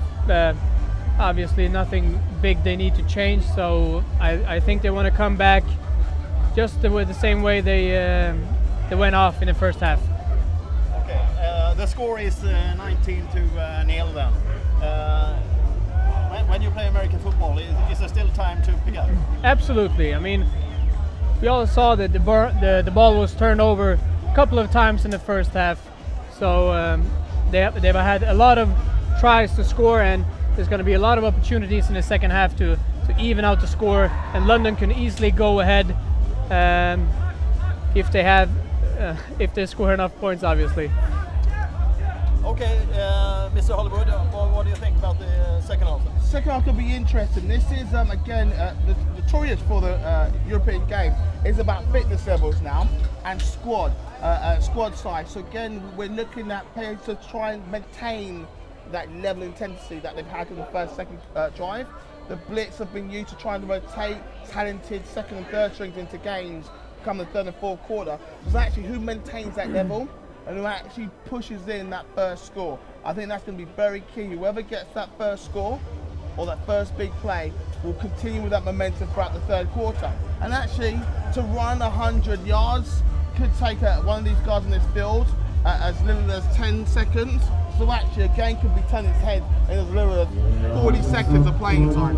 Yeah, that is one thing which is very interesting in American football, isn't it? Definitely. There's been some great comebacks and some great performances at every level regard to comebacks.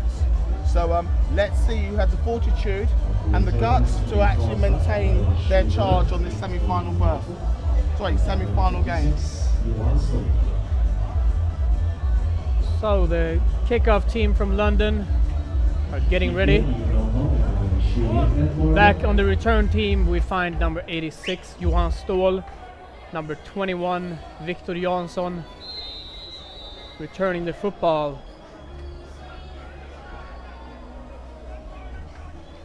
Big drive here now for the Blitz defense and the Crusaders offense. They want to finish they want to start the first half how they finish, the second half how they finish the first half. It's that time, I've lost that hour somewhere, so my mind's still at 60 minutes. That is all right.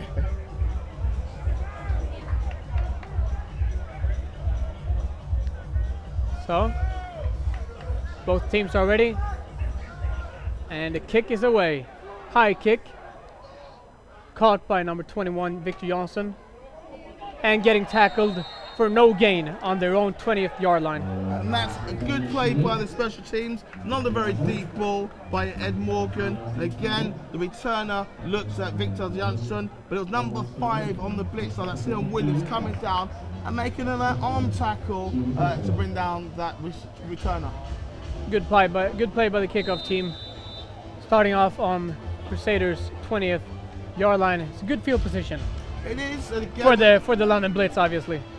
And again, for this offense, they've obviously been able to work from any field position that's been given to them so far. That is true. 1st and 10. High formation, offset to the right. Faking the run. And it is this boot play that we've seen a couple of times before to Poog, number 32. Now we've done replay. Here we go. This play action that they have regards again that back going through and the full back coming out on a little curl route. But again, a great open field tackle there by number 33, who was the starting safety, that's Martin Ray. Gives it a very short game. So we're 2nd and 9.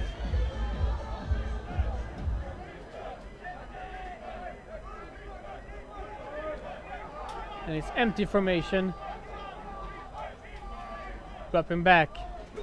looking for the bubble, but going to number 6, Daniel Eriksson, and a big tackle again by number 33, Martin Ray. And here's a replay. Daniel Eriksson does a really good job as driving out once he catches this ball. It sits there in that zone, but Ray comes in and makes a good tackle. Again, youngsters out there, keeping your head up is going to be key to making a good tackle. So they got a couple of yards on that play. We're looking at 3rd and 3. And again, not being adventurous, but it looks like the Crusaders are going to start trying to throw that ball down the field. They're sucking up that defense, using the short pass game like a running game, and they will look to go down the field. Pumping. Going to number 9, Fredrik Eklund is caught for the first down. And that's experience here with the QB. There was a blitz on, okay, the centre row block. He pumped once, he looked, and then he just put the ball in an area. He knew that his receiver would catch. Great play by Fredrik Eklund, who continued knowing that his QB will get in the ball. Kind of looked like a broken play there. It definitely did, but again, if you have a QB who can play football, he moves his feet in the pocket and ensures that it actually gets the ball to the person who's open. So, despite some miscommunication, Crusaders get their first down. And we have, instead of number 32, Joachim Holm as a fullback, we now have number 6, Daniel Eriksson. Motion. And it is the run. Now Forsman hits the cutback. There's a flag on the play. Flag on the play. There's a flag. There isn't a second flag, so the flag will go against. Again, it'll be on the offensive line here, and that play will come back. There's a great run there by the running back. Oh. But it will be coming back. That play will be coming back. They'll have a word with the defensive lineman. Number 63, Matthias Olsen, losing his helmet there. Looked like a hold, or was there blocking the back? Let's see. Holding. It was a hold. On the offense, number 63. The crowd doesn't like that. Obviously. But again, we talked about penalties. Holding, again, with offensive line, well, any great coach will say, actually, offensive linemen will hold 100% of the time. It's actually that they don't get caught. And within the realm of the law, actually, to some degree, O-linemen will hold, but good defensive linemen will learn to play off that hold and make plays. So instead of 2nd and a couple of yards, where the Crusaders are looking at 1st and 20.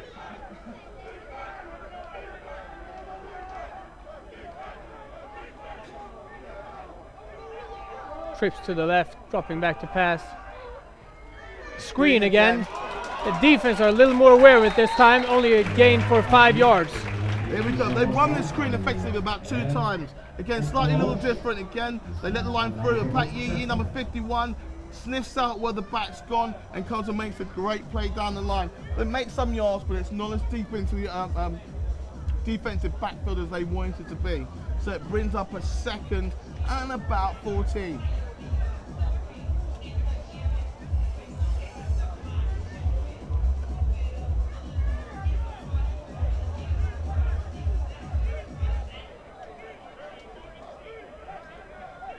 Okay, the ball is in between the hashes. Got shotgun and trips to the left.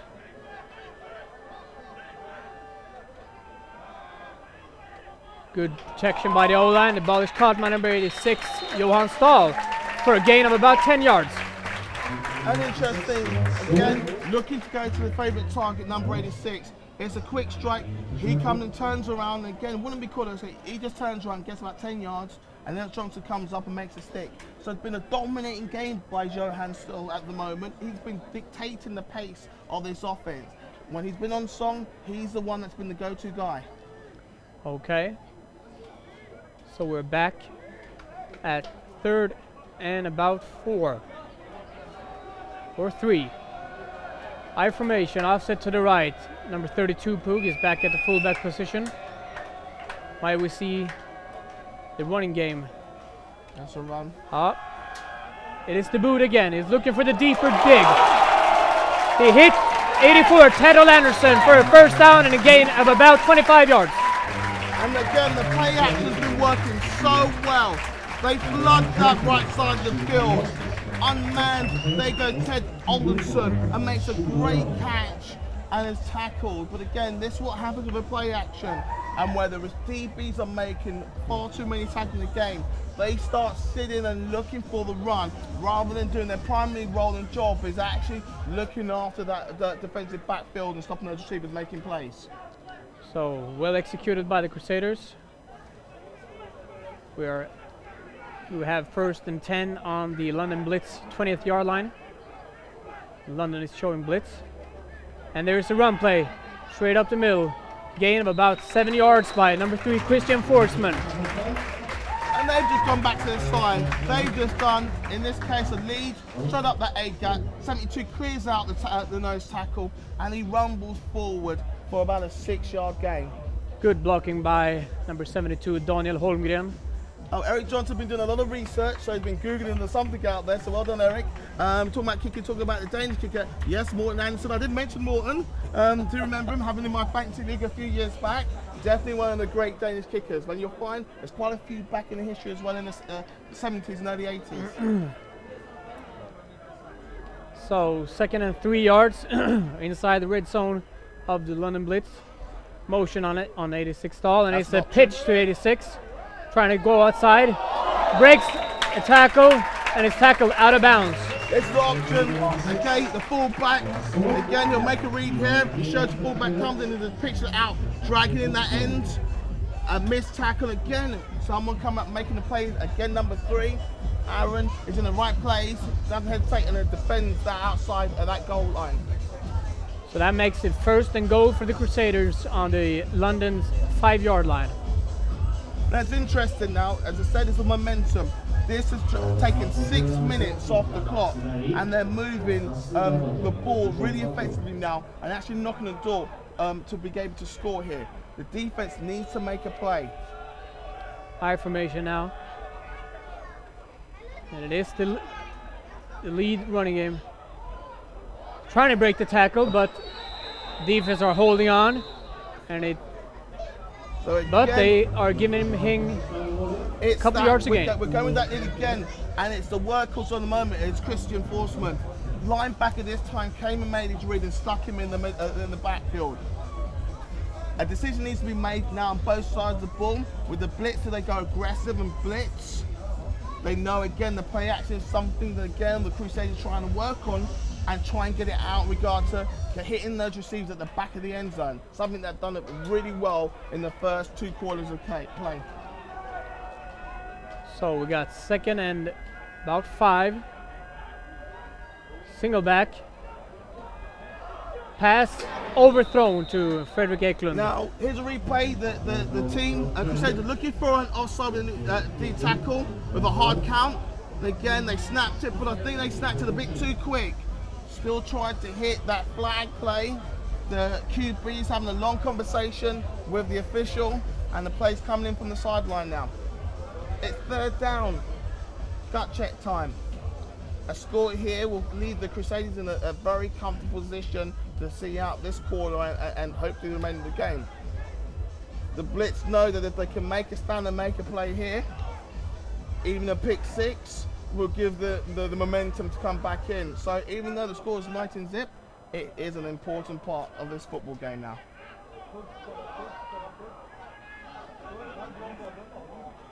Two, 4, 6, 8. Some miscommunication again on the Crusader offense, forcing them to... Football teams will talk about communication an awful lot. And again, they looked like there was a slot and a little bit of confusion in regards to who needs to pick up that slot. Can the coach go on the pitch, can he? Yes. He's allowed to do that? The coach, there's a water boy out there, and the coach can normally come out to about the hash lines to talk to the QB. What is the name of that coach? That is Coach Adam Pummel. All right. And he's from? He is from Kansas City, if I'm not mistaken. All right.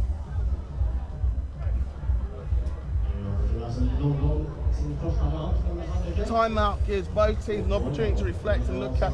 It's 3rd down.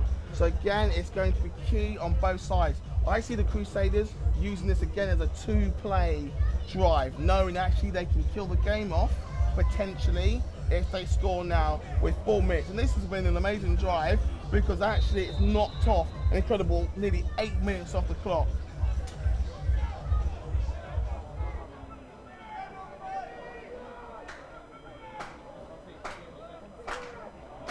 are we at the crucial point now in the game? This could be a very, very big decision process for how both teams play out the rest of the game. Faking a toss. Rob Curley keeping hold of the ball, running it to the end zone himself for a touchdown.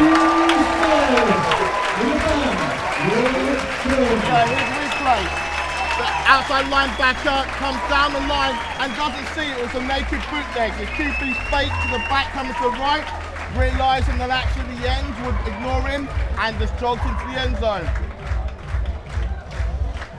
Again, football players out there talk about discipline, knowing actually if you're playing a part of the field, to be consistent and play that part of the field, realising that actually a play could come back into you. Well, this is what happens when a team runs play action and dives and leads as good as Crusaders are running today. Victor Jansson kicking the ball, and it's a fake. Toss to Victor Jansson all the way to the end zone for 2 points. Good work. Knowing they needed the two, they ran with the fake, they come down the line to block it, and again a little alley-oop from the QB over the shoulder to the kicker who jogs in. So again, a little bit more razzmatazz. The Blitz are regrouping. Now, believe it or not, 27-0 seems like a mountain to climb. But I've seen performances from teams who've decided to say, you know what, let's just enjoy football now. And then they get a score. And they say, well, why change? Let's just enjoy football. And famously, the London Blitz, who'd had 3 or 4 terrible seasons, had a similar performance where they went out there and just decided to play football, throw the ball, run the ball, enjoy the game, enjoy the moment, and soon found themselves knocking on a tight game. And actually, the winning team or leading team started to feel the pressure. Now the Blitz are undefeated this system, and actually undefeated in 2 seasons. But a very good Crusaders team under the drive of Rob Curley is showing how to play that short intermediate passing game and how to take that running game and make it effective to run that play action.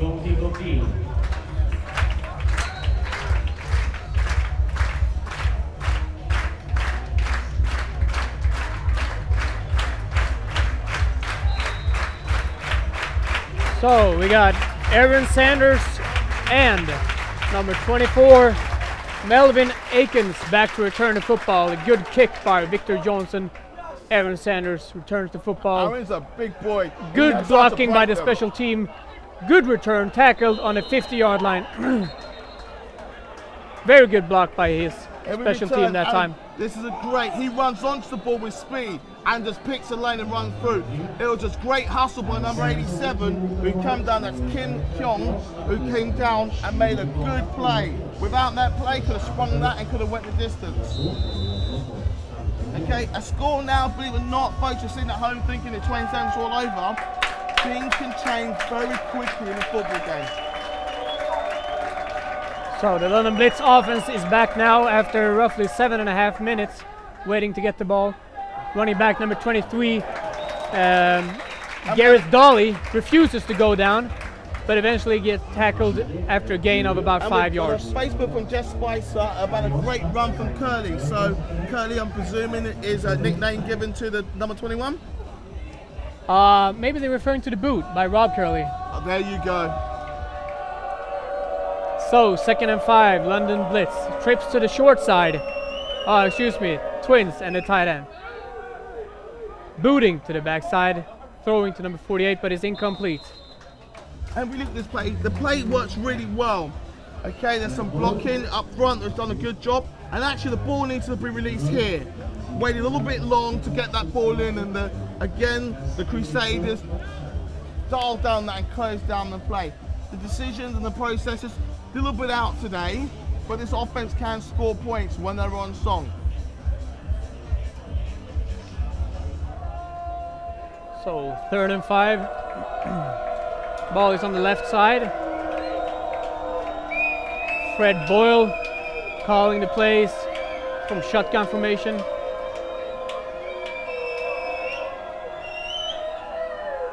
Dropping back, and it is a screen to number 4.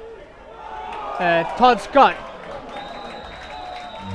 getting close to first down, but and here we go again, taking something out of the Crusaders playbook. The back, Todd Scott comes out, drifts out, and it's an open screen, so he's not using his offensive linemen as his lead blockers and hoping actually to come down that sideline and make a play. Has he made a play? Well, it's third down. Will the Blitz go for it on third and fourth? Yes. It means their play calling now is all about two-play football. They can afford to run the ball or actually can be adventurous and go down the field.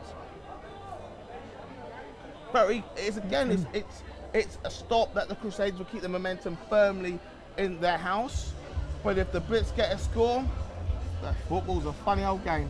And anything can happen. We're going to have a measure now.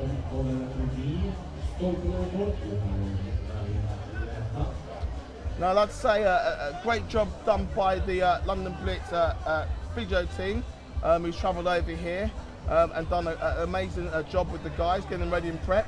It's been a long season already for a lot of these guys. so the first down for London Blitz after measurements. A lot thanks to Todd Scott breaking a couple of tackles. So we have first and 10 on the Crusaders' 37-yard line.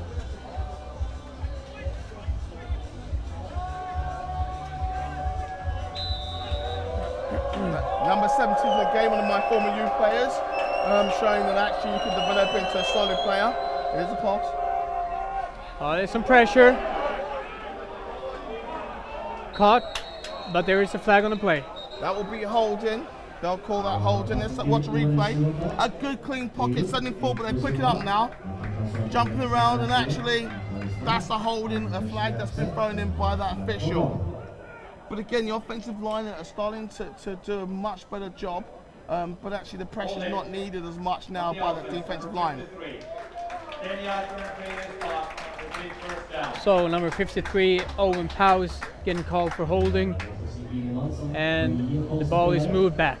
And it's always one of those annoying things that offensive linemen's names are not normally called unless there's a holding call. So if they do a great job, again, we just call their number, and if there's a penalty, we tend to call their name. So it's been a hard job for this offensive line, but an amazing job for this Crusaders defensive line.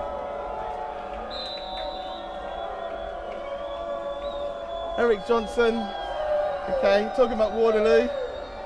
I think you find the British won Waterloo. Running play stopped on the line of scrimmage effectively by the Crusader D-line and number 49, Mark Legero. The Blitz still trying to run the ball, realising actually if we can effectively run the ball, we can move and get the defence to look slightly different against the passing attack. So I doubt if we lose the running game at all by the Blitz, and they'll try until they realise they need to put the ball in the air a lot more.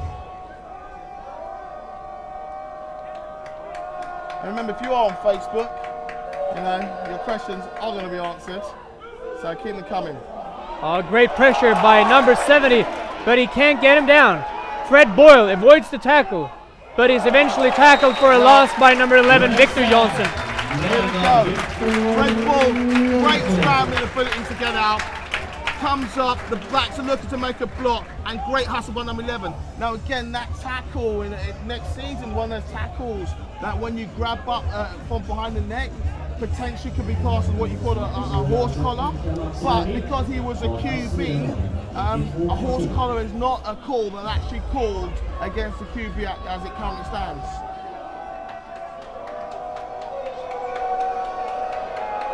So third and, as Hollywood referred to, a mile. Shotgun looking to pass it, and there's a screen to number 23, Gareth, but is tackled at the line of scrimmage by number 70, again, Olaf. Number 70, again, shows you, that's Olaf, shows you how to defend the screen. He sees the back, just mirrors the tackle, and then comes off on the balls in the air and makes a play. That's how a defensive lineman reads the screen. With most coaches and most teams, you send four. If you realise the defensive lineman, that all four of you get in there, you need to check to see where that running back is actually disappearing to, and that's when you start making plays. So fourth down now, the punt formation. The punt is away. Good hang time. Tracy Gear chooses not to catch it and signals for a fair catch. And the ball will be spotted on the Crusaders' 30-yard line. A little errant snap, 21, trying to come in for the block. And again, just looking the Crusaders to get that ball cleanly and set their platform on to attack deep. With 52 seconds left of this quarter, you know, and again, a lot of people were thinking this game is over. Crusaders, it's in their hands. They continue playing great offense, great defense. This game will be over. It's also in the hands of the Blitz. If they step up on either side of the ball, you know, destiny's in their own hands. Remember, Liverpool versus Milan, 3-0 down at half-time, come back to win it and win a cup. Great pressure by the London Blitz defense. They're forcing Rob to throw the ball away. Okay, here we go. Decide to send the Blitz, 6 people going. QB doesn't see what he likes, comes outside of the pocket, meaning as long as he gets the ball back to the line of scrimmage, that is non-intentional grounding. That's experience as a QB realizing, using his feet.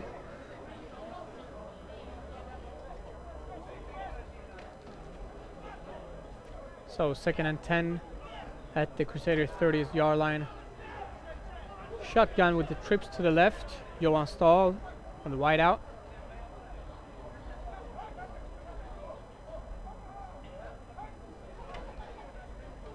And we have the bubble screen to number 6, Danny Eriksson, but good defensive play by number 20, Ed Morgan, tackled for a loss. And replay, they've seen this screen already from that receiver, just kind of bubbles out, and sometimes you use it to offset what he wants to do, but the Blitz have scripted for it. And again, the defense, all the defense can do is go through and contain. This Crusaders offense needs to keep their foot on the gas and go for and just continue trying to score.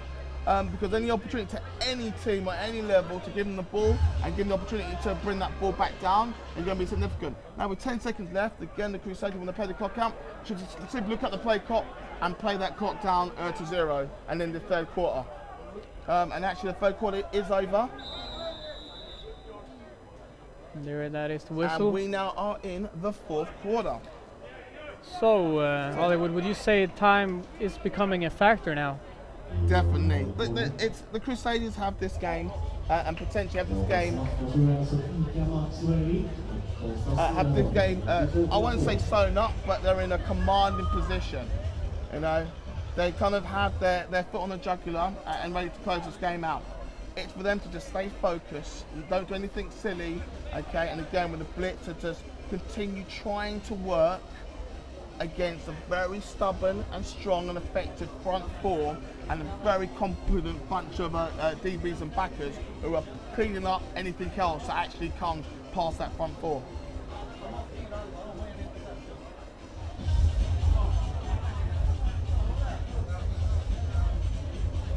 Tracy Gear there, seen on the screen, talking to his defense. Tracy Gear also being the defensive coordinator of this team. Now, there have been some standout players on the offensive side of the ball. Definitely QB Rob Curley has kind of led from the front and dominated. Some solid running by Christian Forsman, who's run the ball effectively, especially and caught the ball expecting their screen plays. 86 Stall has caught balls from any direction, so they've been dominant today.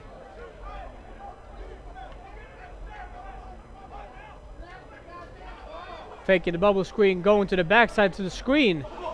Almost tackled by Aaron Sanders, but eventually tackled by number 41, and in the replay, again, this is one of the play we've been talking about. It's a screen again. The DB bails out, but Reed comes up, doesn't make the great play, but actually means that Forsman, who we just spoke about, has lost a little bit of balance and you can't actually run into that play. Now it's 4th down, 11:34. Can this game be turned around? My heart says yes. My head is fighting my heart, but it's down to the offense to kind of look at that scoreboard and say, you know what? Let's go and make some plays. Flag on the play. Is there a legal substitution? We'll soon find out. Is your heart still on? What's that, sorry? Is your heart still my heart, I'm Blitz through and through, so I've always loved this team, so with the team, it will always. Substitution infraction on the defense, 12 players on the field, 5 yards from the previous spot, repeat 4th down. which is always a strange one because you would normally wait for the ball to be snapped. You would normally wait for the ball to be snapped to call that one, rather than a dead ball foul. Because you'll give the opportunity for the 12th man to come off the field before they snap the field. Exactly. The ball. So the Crusaders are now on the field, and they want to put this one to bed. There's pride now for the Blitz. They want to stop this and at least get a score. Okay, crowd is getting excited. How many spectators today? 479. 479, close to 500, which is very good.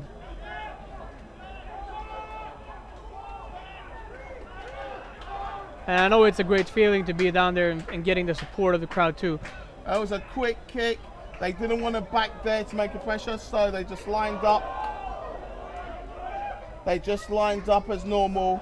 And again, it's something Randall Cunningham done that a few years back.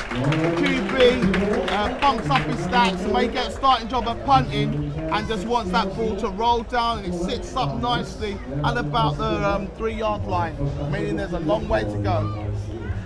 Nice punt there by quarterback Rob Curley, quarterback and punter of this team.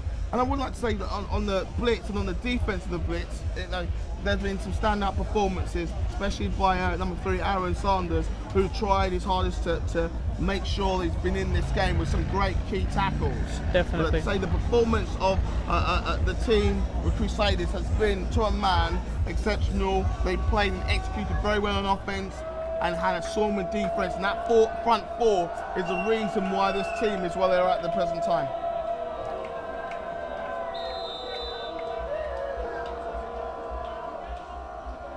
So back in Blitz territory on the 2nd-yard line. Handoff. Tackled for a gain of about 1 yard. And again, Then she gets the ball here in the back, but this is that defensive line. There's no blitz here, and that defensive line comes in, and there's some key plays. 70 misses the ball, but actually gives it an opportunity for his colleagues to come in and clean up. That's how you play defensive line. You play in the backfield of the opposition. So second and about 9 yards to go. Dive to the fullback, but it stopped on the line of scrimmage.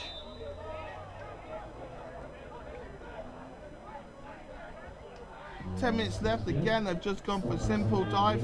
Again, trying to get a little bit of room to play with and move the ball and run down the clock. They've looked at the scoreboard. Again, pride says that actually we'd like to score and come away to say actually we've come to European games and scored in every game.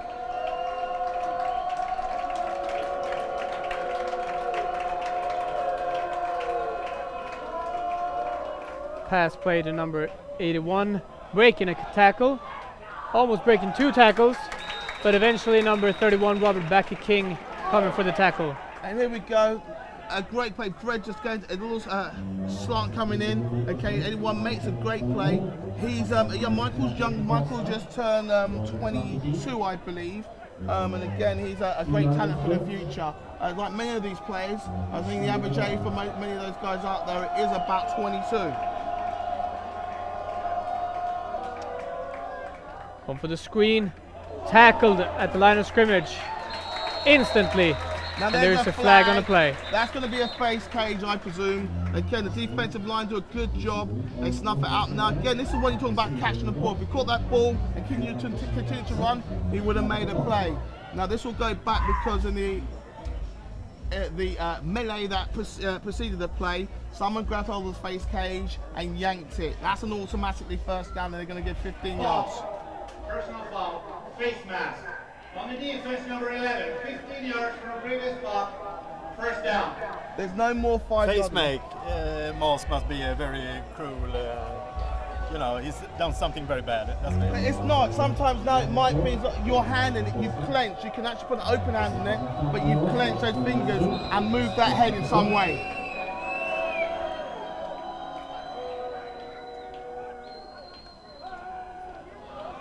Ball is away, looking for 81, but is overthrown. Here's a replay. Okay, again, the left tackle, defense tackle, works very hard and humps him. The QB puts the ball up, and Blitz again, a little bit too much. Michael jumps up trying to get the ball, but great defense by the defender, realizing that if you're going to catch the ball, I'm going to play through you. Timed it well and pulled off that jump. 9 minutes roughly left to the game. London Blitz has a trips to the right side, and they hand the ball off to number 30.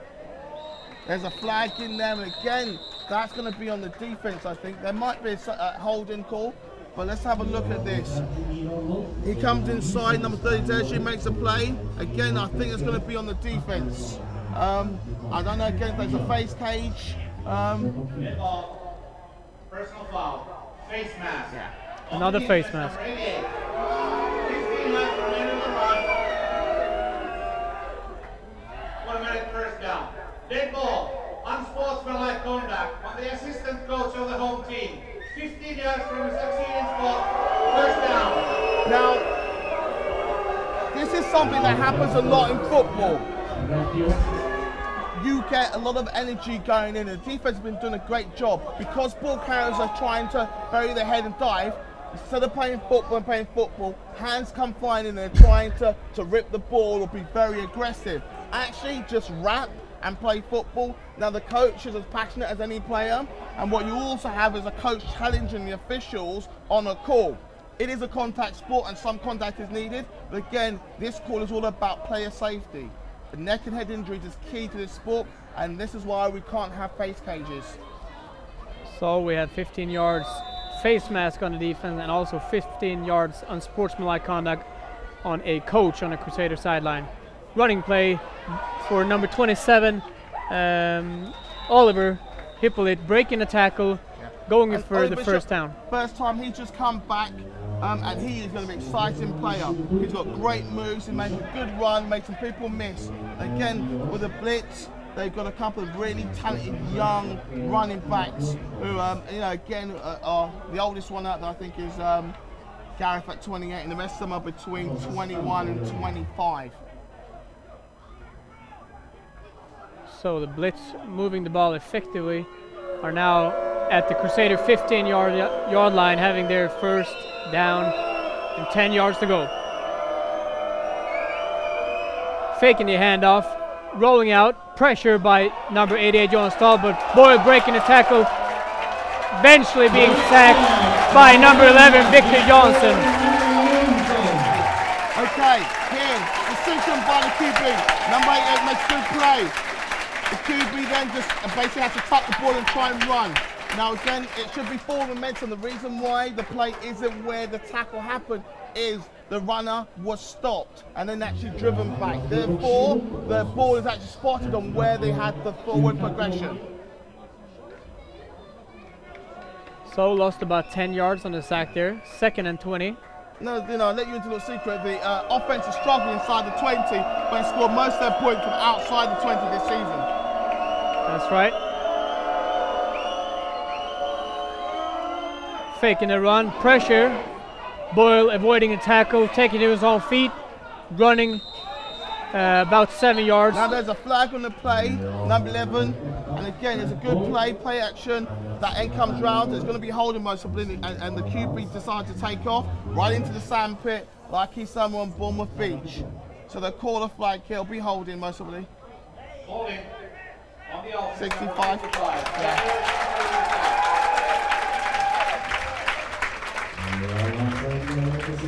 As I said, offensive lineman, it's a thin line between holding and not. Sometimes the defensive lineman, regard to technique-wise, means that the way they turn their body, it's difficult then to block them out of the game. But it's down to the offense and the defense. Defense has been playing really well other than those two stupid 15-yard penalties. The offense needs to get a little bit of pride and try and get a score.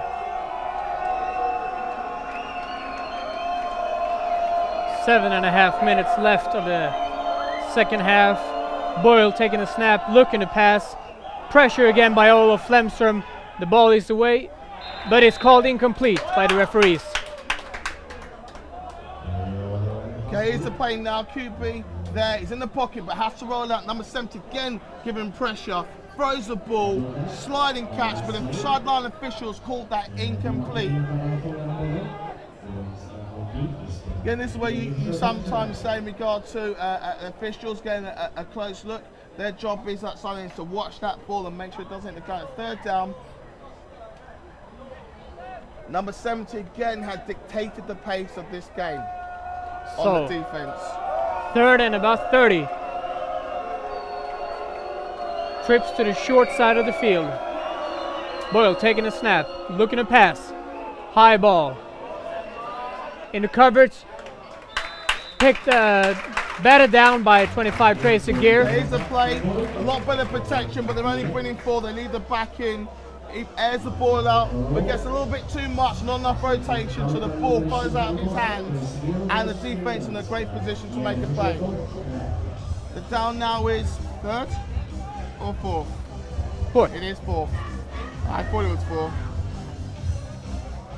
Offense is still out there, so again, they're going to try, they need a first down, but the first down is way up in the 5-yard line.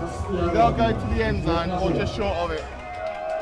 But number 27 in the game, so look, run.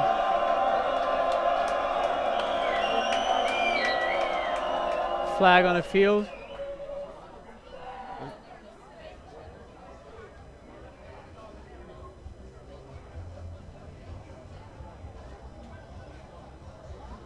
And it is it's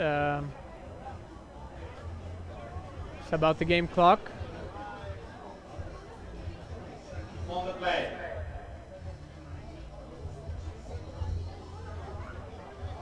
So the head ref was signaling for the 25-second clock to start, and there was no penalty on that play. So the Blitz looking for a first down or the touchdown. The Crusaders linebackers backing up 10 yards. Pressure, but Boyle is looking to pass, juking, but he's eventually sacked.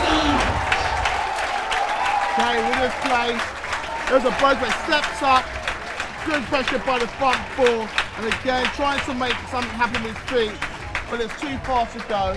And again, that defense has shown what they've done all game with that front 4. So turnover on downs now. The Crusader offense will be back on the field on their own 37th yard line. Looking to run some time off the clock, I assume. It depends on how aggressive the coach is. With most coaches in this league, they would like to make a statement and put their high-octane offense out there and score points. Still not any substitution as far as we can see. We still have Johan Stahl, Christian Forsman, and Rob Curley on the field. Hand off to Forsman, but we have a flag on the play. That's going to be a legal procedure by the offense. That flag's... Good play by Forsman. I think that might be a 6-man line. Let's have a look. Yeah. Let's have a look. But it was a good run anyway. Good run. Covered up that ball. The officials having a conversation, so it's either going to be offside on the defense or it's going to be a full start for the offense. Looks like a full start on the offense.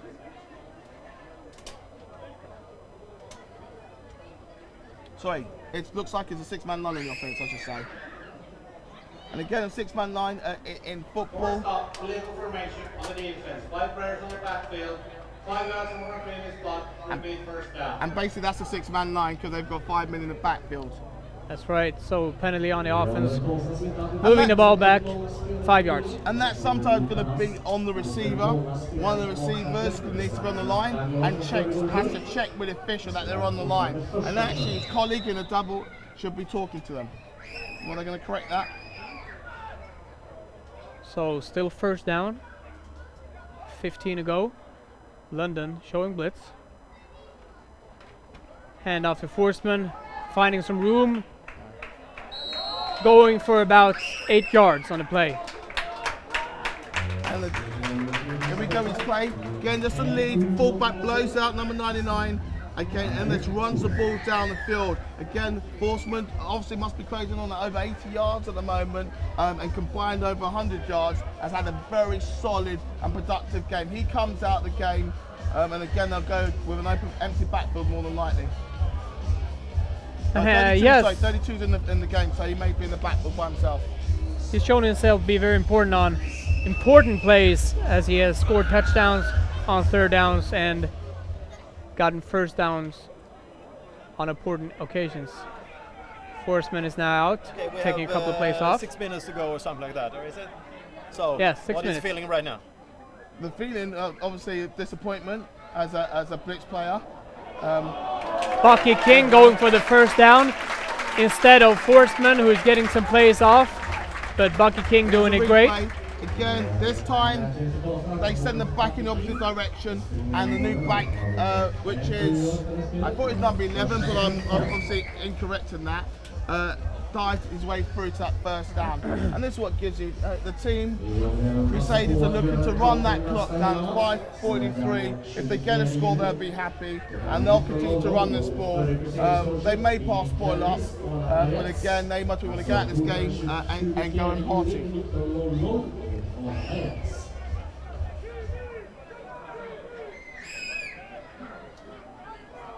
Just love to say, anybody out there with Blitz and the Blitz team, I love you all. And there's going out there 2011. Hand off again to Robert Bucky King. Tackled after 4 yards. Good solid play by everybody concerned. Offensive line, there you go. The lead block by the fullback 32, and then the back just trundles over, looking for the crease and putting his shoulder down. Again, very difficult because they're running away from the flowing linebackers and they're looking to break those arm tackles. As a backer, you should really come down, put your head across and look to move that person back from the line of scrimmage. The force linebacker didn't step up in time to make a play, and hence why it's now at 2nd and about 6. Crusaders taking their time now, obviously. Clock is rolling on every running play that is inbounds and not for a first down. So taking their time. Motion on 32. 3 seconds left on the 25-second, and start to play just in time. We have a screen, but it looks like a broken play, but Rob Curley takes it to the backside, but then kneels after a gain of about 2 yards. It's a play, it looks like a broken play. Now I always get worried and concerned with it's 4 minutes left in the game and a QB's in a game like this. You know, there's a final to contend and you leave your starter out there. And famously at every level, when a starter's gone out there, there's been some famous incidents where players have had a niggle or an injury in what we call trash time. Well, actually that's why we have backups. And why backups should be out there, getting a little bit of experience in a big game like this, and giving the opportunity for the QB to come off and be exchanged with the backup. He's done a very good job today.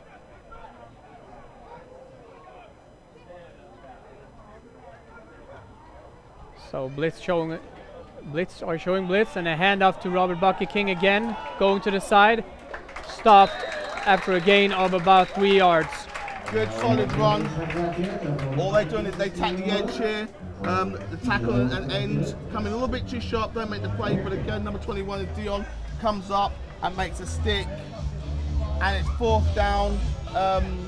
They look to punt. Actually, QB's back in, it's still in there. So they'll look to kill this game off by picking up that first down. Clock still rolling. It is now on 2 minutes and 45 seconds left of the game.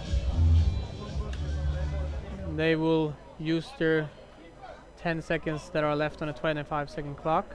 Now it's we'll going see now. to be very tight, then you get the snap off. Handed off to Forsman, who's back in the game, running for about 8 or 9 yards for a first down. And you can tell very tight defense here. A simple lead, he cuts it back off the grain.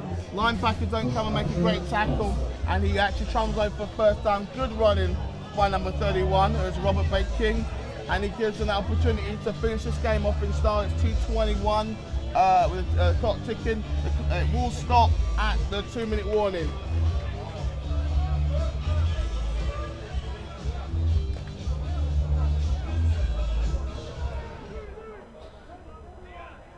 So we have backups on the running back positions now. Number 43, Anton Romlin on fullback. He'll wait for the 2 minutes. The 2 minutes, that's a strange one. 2 minutes has passed.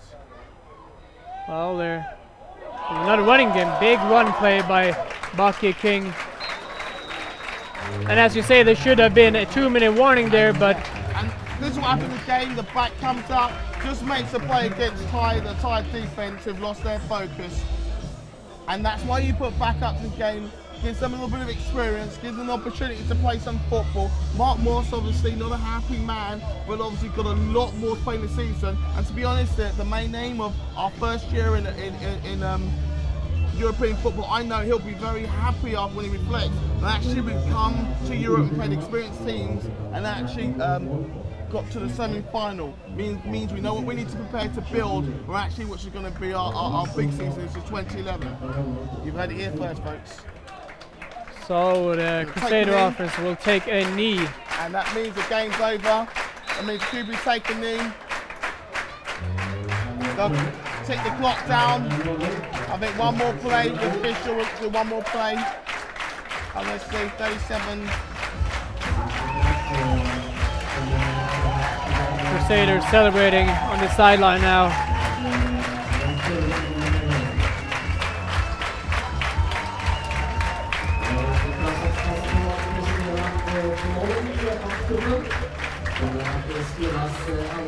Hollywood, if we talk about the MVPs of this game, who do you think has been most outstanding in both teams? To be honest, if anybody, I would have to give it to number 70, Olaf Dimmerstrom. We knew what the offense could bring, but he single-handedly took that defense to another level against the Blitz offense and caused a lot of havoc in that backfield. Okay, and on the London team? I called Aaron Son's name a lot. His head was up, and again, the whole team, they can have their heads up and some pride. They've done themselves really proud. It will be Aaron who had an outstanding game. Okay, the last seconds has run out. The game is over. The final score is Crusaders 27, London Blitz 0.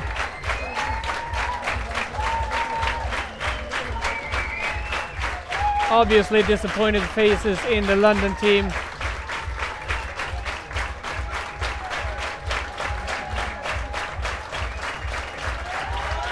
And there goes the famous wave to the crowd from the home team. To the 479 spectators that we have on Tingvalla Idrottsplats today. Now, in a couple of seconds we will see who shall be the most valuable players of the game. There will be one in each team. How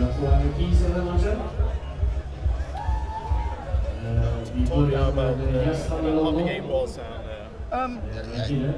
it was a start for both teams. The game actually ultimately came down to there you go. Aaron had as I said, had a good game on the Blitz. For me, defensively, even though they like giving it to offensive player on the other side, defensive number 70 had an outstanding game, but they're more than likely will give it to the QB or the receiver, number 86, Stahl. Usually takes a touchdown on a defense to get the MVP, doesn't it?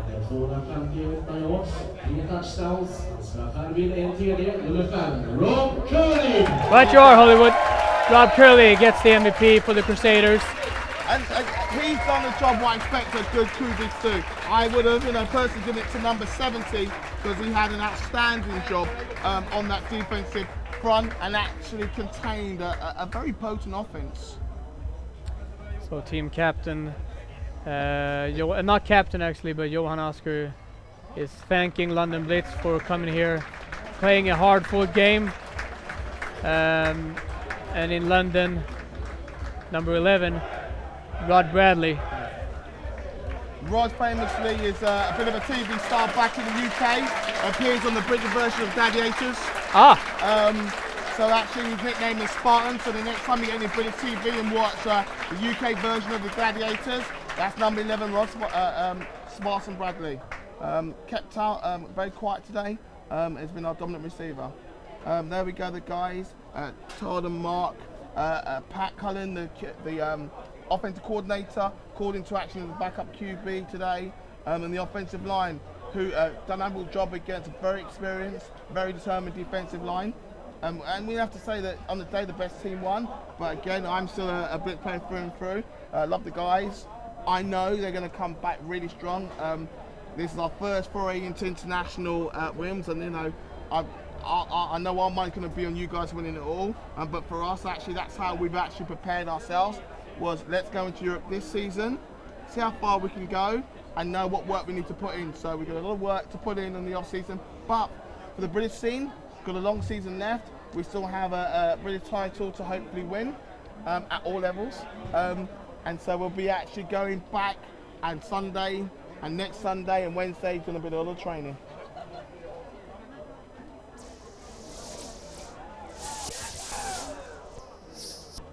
Prepare for the coach interview.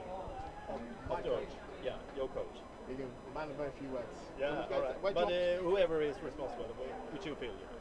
Okay, I'll find one who's going to talk. Yeah. They're going to huddle and have a talk. Take a play or whatever. You know, but take it directly now. We are standing here with number 3 in London, Aaron Sellers. Aaron, what do you think about the game? Awesome game. Really talented. You know, but try to get him over here. Work their ass off.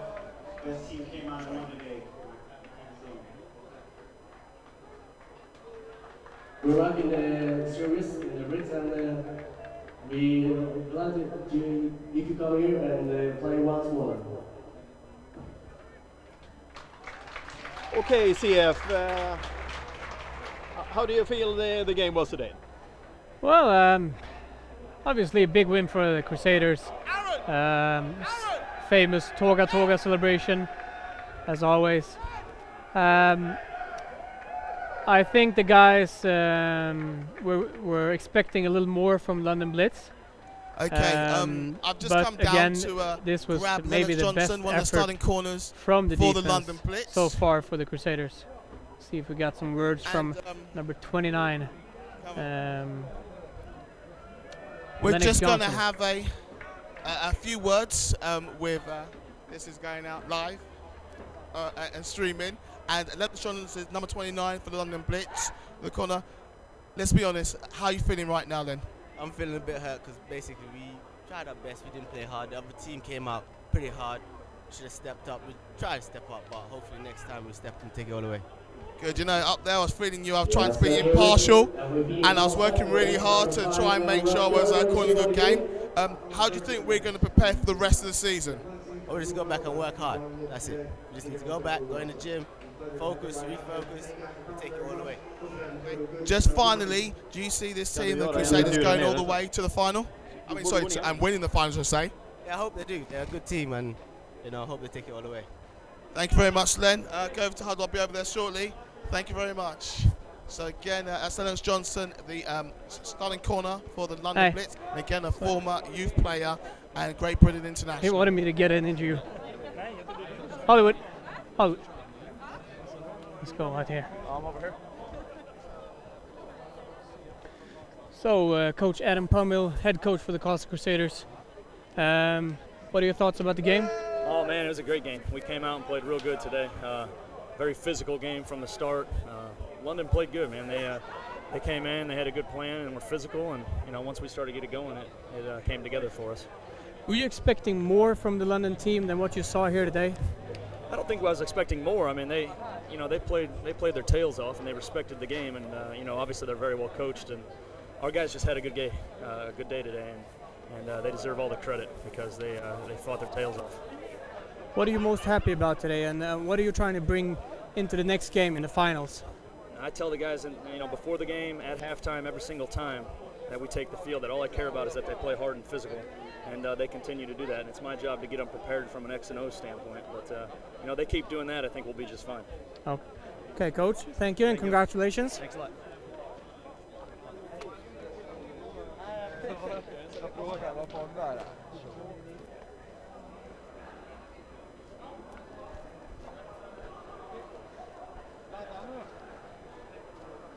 Thanks, Jason. Excellent, been a pleasure. Well done. Good luck for the final. You too. Have a good trip back. We will. Okay, see you.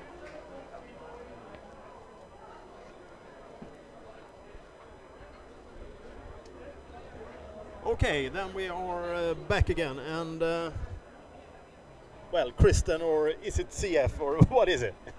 Whatever works fine with you is. All right. Well. So what did coach for Crusaders? What did he actually say? I couldn't hear it, you know. He's happy about the win, obviously. I think he thinks this might be one of the better wins we had so far. Not too many missed assignments, a couple of flags that took us back, but the team executed very well on a lot of plays, and the defense stopped London team effectively on especially running plays, a good running defense. So I think he's very happy, and he said that all he can do is teach him the X's and the O's, the routes and what they're supposed to do, but it's up to the players to do the rest, and he was happy with how they did it today. Do you know which team you will, in the finals? Do you know the score? Did they play today? Did they? They did play today, but I have not been updated on which team that won, so I'm not sure yet. It was a team called Panther and a team called Bronco. Parma Panthers and the Swiss team. Bronco. Do you know who won? No, I don't know. Me neither. So it's either an Italian team or a Swiss team. So. Of course, you have been. How many games have you played for Crusaders? This season or my career? Oh, this season maybe. This season it was the season opener, and then we had the first EAFA game in the quarterfinals. So two games. Yeah. How many games to get all together? I'm not sure. Maybe it's maybe. How many seasons have you been playing? This is my 8th, so I'll maybe reaching to somewhere in between 80 and 100 games. Okay, if you compare this game to other games that you have been, of course, involved in with Crusaders, what do you feel about the game today? I think that the London Blitz would do very well in the Swedish series. I think that they are physical and athletic, and they could definitely play in the Super Series league that we have in Sweden. But what about the game today? Wasn't it a fantastic game today? It was very good. I mean, it was better than usual games. We had a lot of big passing plays, big running games. So I mean, it was from a spectator standpoint. Maybe we wanted something a little more even, a little tighter score. I mean, 27-0 is maybe not so funny to watch in the second half, but for the team, it's very good for the self-esteem, for the confidence, to be able to get a victory like that. So I think the team is happy, but from a spectator standpoint, maybe we want a little more excitement. But at least we got to see a lot of big plays and some nice individual performances. All right. Anything else you would like to comment before we leave today? No, Crusaders are hitting the road next week. We're going away to face Solna Täby United. Yeah, so that's just ordinary things, isn't it? They beat Tyresö, right, just as we did last week. So they're a good crowd. It should be a pretty good crowd, and it's a good team. So we have to prepare now. And do you know when the final? When will that take place? In the Super Series or the EAFA? No, the European Cup. It will be either the 10th of July or the 17th of July. It has not been decided yet, so we still don't know. But it's either the second or the third week in July. Okay. All right, CF or Kristen or whatever we call you. Thank you very much for a good work today. Thank you, Lars. Thank you. Okay, let's see.